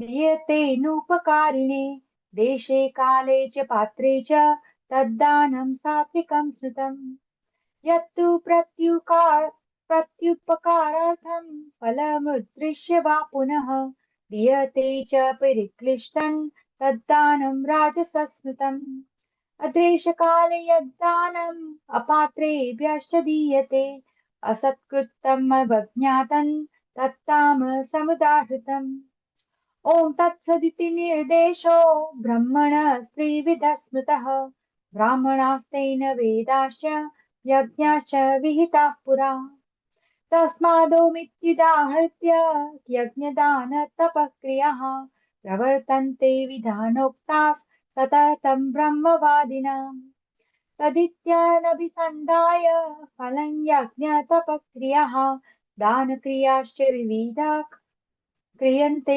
मोक्षकाङ्क्षिभिः सद्भावे साधुभावे च सदित्येत प्रयुज्यते प्रशस्ते कर्मणि तथा शचप्तः पाठयुज्यते यज्ञे तपसि दाने च स्थितिः सदिति चोच्यते कर्म चैव तदर्थीयं सदित्येवाभिधीयते अश्रद्धया हतं दत्तं तपस्तपतं कृतं च यत् असदित्युच्यते पार्थ न च तत्प्रेत्य नो इह ॐ तत्सदिति श्रीमद्भगवद्गीतासु उपनिषत्सु ब्रह्मविद्यायां योगशास्त्र संवादे श्रद्धात्रयविभागयोगो नाम सप्तदशोऽध्यायः ॐ श्रीकृष्णार्पणमस्तु श्रीकृष्णार्पणमस्तु हरे कृष्ण कृष्ण कृष्ण कृष्ण हरे कृष्ण हरे हरे हरे हरे राम हरे हरे राम राम राम राम राम राम हरे हरे हरे हरे हरे हरे हरे कृष्ण कृष्ण हरे हरे कृष्ण कृष्ण कृष्ण कृष्ण कृष्ण कृष्ण हरे हरे हरे हरे हरे हरे राम राम राम राम हरे हरे हरे हरे हरे कृष्ण राम कृष्ण राम कृष्ण हरे हरे हरे हरे हरे कृष्ण राम हरे राम हरे हरे हरे हरे राम हरे हरे कृष्ण राम हरे राम राम कृष्ण ओम श्री परमात्मने नमः। श्रीमद्भगवद्गीता अथ मोक्ष संन्यास योगो नाम अष्टादशोऽध्यायः। अर्जुन उवाच संन्यासस्य महाबाहो तत्त्वमिच्छामि वेदितुं त्यागस्य च ऋषिकेश पृथक् केशिनिषूदन। श्रीभगवानुवाच काम्यानं कर्मणान्यासं संन्यासं कवयो विदुः सर्वकर्मफलत्यागं प्राहुस्त्यागं विचक्षणाः। त्याज्यं दोषवदित्येके कर्म प्राहुर्मनीषिणः यज्ञदानतपःकर्म न त्याज्यमिति चापरे निश्चयं शृणु मे तत्र त्यागे भरतसत्तमा त्यागो हि पुरुषव्याघ्र त्रिविधः सम्प्रकीर्तितः यज्ञदानतपःकर्म न त्याज्यं कार्यमेव तत् यज्ञोदानं तपश्चैव पावनानि मनीषिणाम् एतान्यपि तु कर्माणि सङ्घं त्यक्त्वा फलानि च कर्तव्यानीति मे पार्थ निश्चितं मतमुत्तमं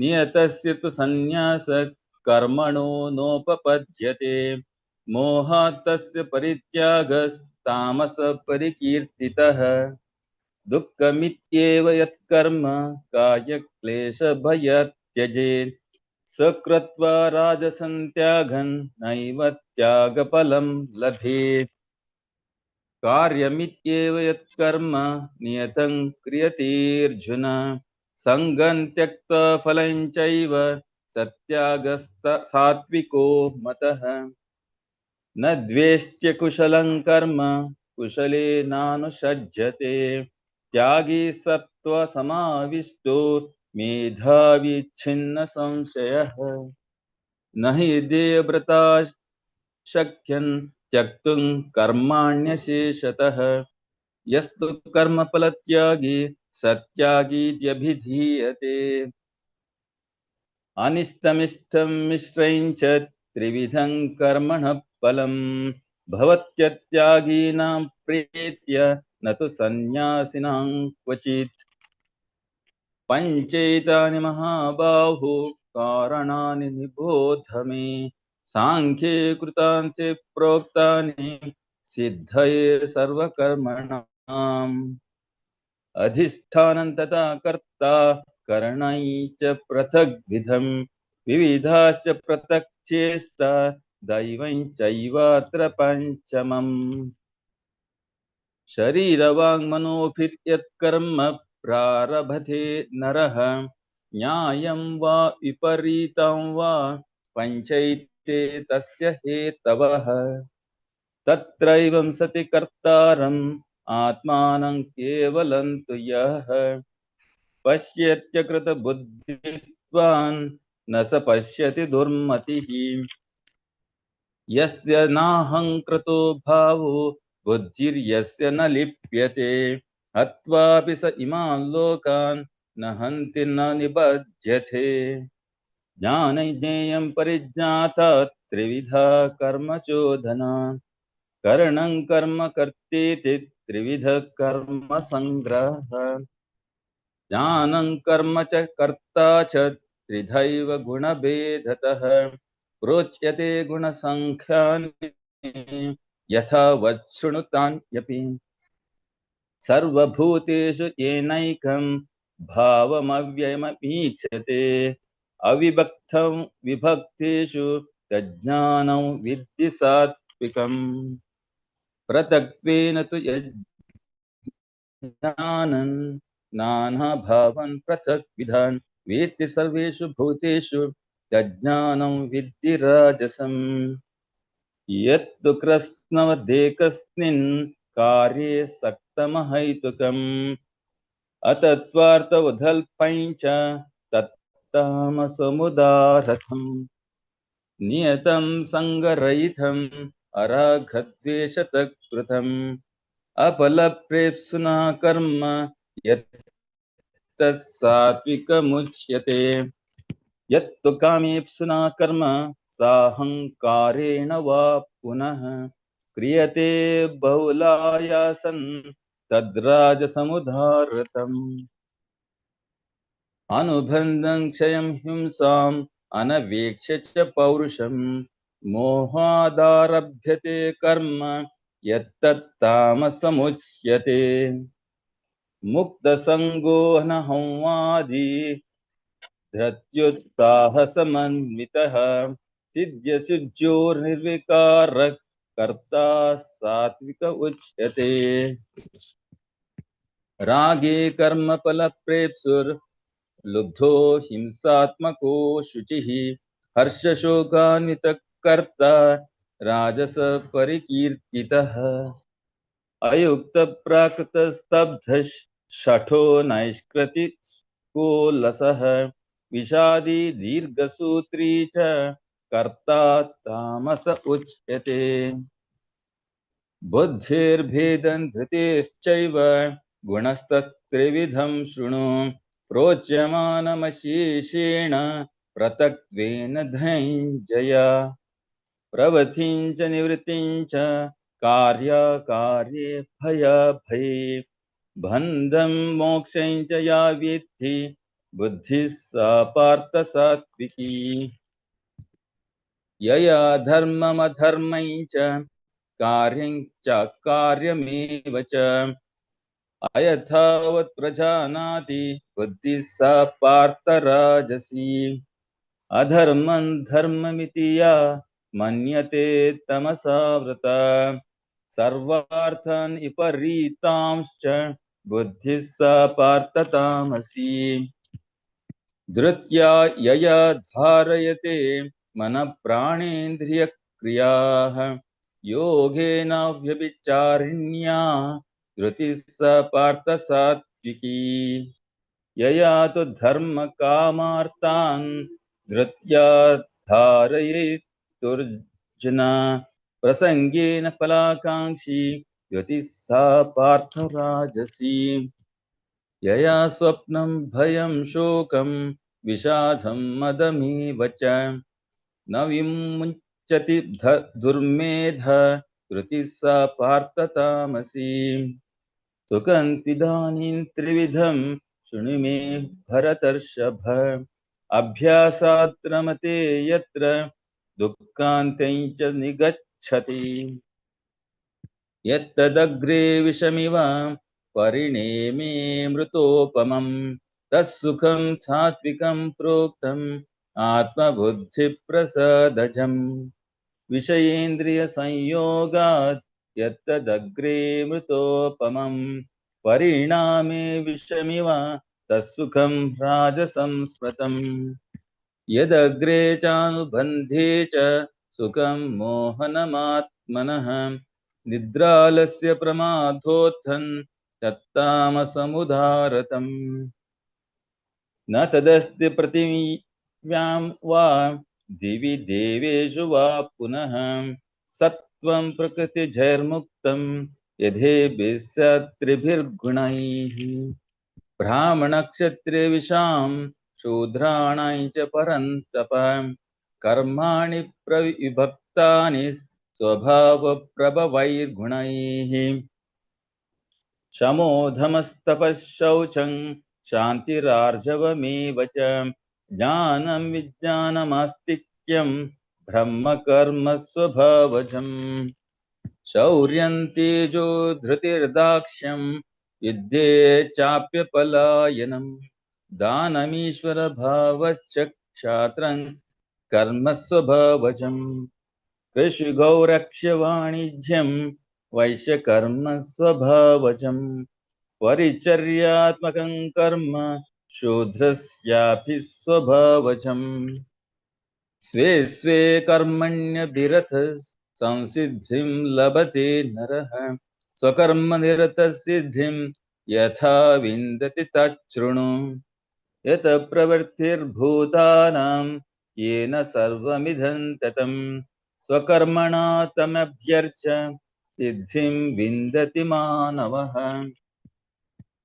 श्रेयान् स्वधर्मो विगुण परधर्मास्वनिष्ठितात् स्वभावनियतं कर्म कुर्वन्नाप्नोति किल्बिषम् सहजं कर्म कौन्तेय सदोषमपि न त्यजेत् सर्वारम्भा हि दोषेण धूमेनाग्निरिवावृताः असक्तबुद्धिः सर्वत्र जितात्मा विगतस्पृहः नैष्कर्म्य सिद्धिं परमां सन्न्यासेनाधिगच्छति सिद्धिं प्राप्तो यथा ब्रह्म तथाप्नोति निबोध मे समासेनैव कौन्तेय निष्ठा ज्ञानस्य या परा बुद्ध्या विशुद्धया युक्तो धृत्यात्मानं नियम्य च शब्दाधीन् विषयान् त्यक्त्वा रागद्वेषौ युधस्य च विविक्तसेवी लघ्वाशी यतवाक्कायमानसः ज्ञानयोगपरो नित्यं वैराग्यं समुपाश्रितः अहङ्कारं बलं दर्पं कामं क्रोधं परिग्रहं विमुच्य निर्ममः शान्तो ब्रह्मभूयाय कल्पते ब्रह्मभूतप्रसन्नात्मा न शोचति न काङ्क्षति समः सर्वेषु भूतेषु मद्भक्तिं लभते पराम् भक्त्या मामभिजानाति यावन्यश्चास्मि तत्त्वतः ततो मां तत्त्वो ज्ञात्वा विशते तदनन्तरम् सर्वकर्माण्यपि सदा कुर्वाणो मद्व्यपाश्रयः मत्प्रसादादवाप्नोति शाश्वतं पदमव्ययम् चेतसा सर्वकर्माणि मयि सन्न्यस्य मत्परः बुद्धियोगमुपाश्रित्य मच्चित्त सततं भव मच्चित्त सर्वदुर्गाणि मत्प्रसादात् तरिष्यसि अथ चेत्त्वमहङ्कारान् न श्रोष्यसि विनङ्क्ष्यसि यदहङ्कारमाश्रित्य न योऽस्य इति मन्यसे मिथ्येष व्यवसायस्ते प्रकृतिस्त्वां नियोक्ष्यति स्वभावजेन कौन्तेय निबद्धस्वेन कर्मणा कर्तुं नेच्छसि यन्मोहात् करिष्यस्य वशोऽपि तत् ईश्वरः सर्वभूतानां हृद्देशेऽर्जुन तिष्ठति भ्रामयन् सर्वभूतानि यन्त्रारूढानि मायया तमेव शरणं गच्छ सर्वभावेन भारत तत्प्रसादात् परां शान्तिं स्थानं प्राप्स्यसि शाश्वतम् इति ते ज्ञानमाख्यातं गुह्याद् गुह्यतरं मया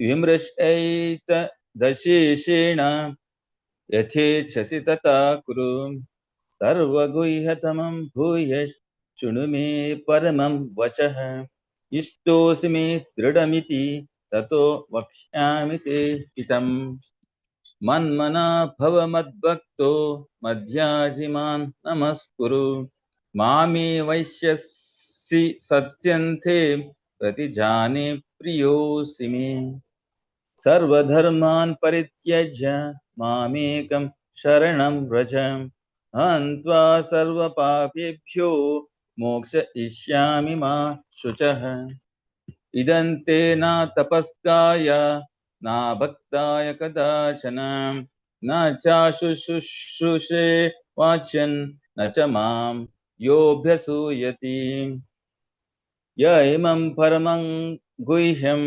मद्भक्त्वेष्वभिधास्यति भक्तिं मयि परां कृत्वा मामे वैश्यत्य संशयः न च तस्मान् मनुष्येषु कश्चिन्मे प्रियकृत्तमः भविता न च मे तस्मात् अन्यः प्रियतरो भुवि अद्येष्यते च यमन् धर्म्यं संवादमावयोः ज्ञानयज्ञेन तेनाहं इस्तस्यामिति मे मतिः श्रद्धवान् न सूयश्च शृणुयादपि यो नरः सोऽपि मुक्तशुभान् लोकान् प्राप्नुयात् पुण्यकर्मणां कच्चिदेतच्छ्रुतं पार्थ त्वयैकाग्रेण चेतसा कच्चिदज्ञानसम्मोह प्रनष्टस्ते धनञ्जय अर्जुन उवाच नष्टो मोहस्मृतिर्लब्धात् त्वत्प्रसादान् मयाच्युत स्थितोऽस्मि गतसन्देहः करिष्ये वचनं तव। संजय उवाच इत्यहं वासुदेवस्य पार्थस्य च महात्मनः संवादमिममश्रौषम् अद्भुतं रोमहर्षणम्। व्यासप्रसादात् श्रुतवान् एतद् गुह्यमहं परं योगेश्वरात् कृष्णात् साक्षात् कथयत स्वयं। राजन् संस्मृत्य संवादमिममद्भुतं केशवार्जुनयोः पुण्यं पश्यामि च मुहुर्मुहुः। तच्च संस्मृत्य रूपमत्यद्भुतं हरेः विस्मयो मे महान् राजन् पश्यामि च पुनः पुनः। यत्र योगेश्वर कृष्णो यत्र पार्थो धनुर्धरः तत्र श्रीर्विजयो भूतिर्ध्रुवा नीतिर्मतिर्मम। ओम तत्सदिति श्रीमद्भगवद्गीतासु उपनिषत्सु ब्रह्म विद्यायां योगशास्त्रे श्रीकृष्णार्जुन संवादे मोक्षसंन्यास योगो नाम अष्टादशोऽध्यायः। ओम श्रीकृष्णार्पणमस्तु। हरे कृष्णा कृष्णा हरे हरे कृष्णा कृष्णा कृष्ण हरे कृष्ण कृष्णा हरे कृष्ण हरे कृष्ण हरे हरे राम हरे हरे राम राम राम हरे हरे राम हरे राम राम हरे हरे हरे कृष्ण हरे हरे कृष्ण कृष्ण हरे राम हरे राम कृष्ण राम हरे हरे राम हरे राम राम हरे हरे हरे कृष्ण कृष्ण कृष्ण हरे हरे राम हरे राम हरे राम हरे राम राम हरे कृष्ण हरे। हरे कृष्ण हरे Krishna Krishna Hare Hare Hare Hare Ram Hare Hare Ram Ram Ram Ram Ram Ram Hare Hare Hare Krishna. Yeah, devotees, thank you all for participating in this wonderful Ekadashi recitation. If anybody has got left out, if you have applied, कोई तो अप्लाई करके अगर आपका नाम नहीं आया होगा तो don't feel disheartened. Definitely we will take up your name next Ekadashi. Okay, next one उसके बाद का Ekadashi. But see to it that your audio is properly fixed. इधर आने के बाद आपको देने के बाद that when you recite, that time if the audio goes bad, then we have to give to somebody else. If we have a team, backup team, तो उनको ही देंगे हम लोग. But see to it that you're all well, connected and all. And next Ekadashi, definitely everybody will get a chance. Okay, all the best. Hare Krishna. And today being an Ekadashi, you all can give charity, donation दे सकते हो. जो आपका group में आया होगा वो उसमें दे सकते हो. And also we have shloka recitation class and bhajan class going on. किसी को भी इंटरेस्ट होगा तो उसमें भी आप अप्लाई करके यू कैन दैट श्लोका इसमें प्रैक्टिस कर सकते हो. ओके, हरे Krishna. we can just all together we can say Hare Krishna Mahamantra 3 times. Mataji, can you unmute them? Yes, Mother. Hare Krishna. Hare Krishna. Hare Krishna, Hare Krishna, Krishna Krishna, Hare Hare, Hare Hare Rama, Hare Rama, Rama Rama Hare Rama, Hare Rama, Hare, Rama Rama Hare Hare Hare, Krishna, Hare Hare Hare, Rama Krishna, Rama, Hare Rama, Hare Hare, Rama, Hare Hare, Hare Hare Rama Hare Rama, Hare Rama, Hare Rama Krishna Hare Hare Hare, Rama Hare Hare Hare Rama Krishna Rama Krishna, Rama Hare Krishna, Hare Hare Hare, Rama, Rama, Hare Ram Hare, Hare Rama, Hare Hare Krishna, Rama Krishna Hare Krishna, Rama Hare Hare, Rama Hare Rama Hare Hare, Rama Rama, Rama Hare Hare Hare. Krishna. Okay, Hare Krishna. Thank you all devotees. So we are ending the session today.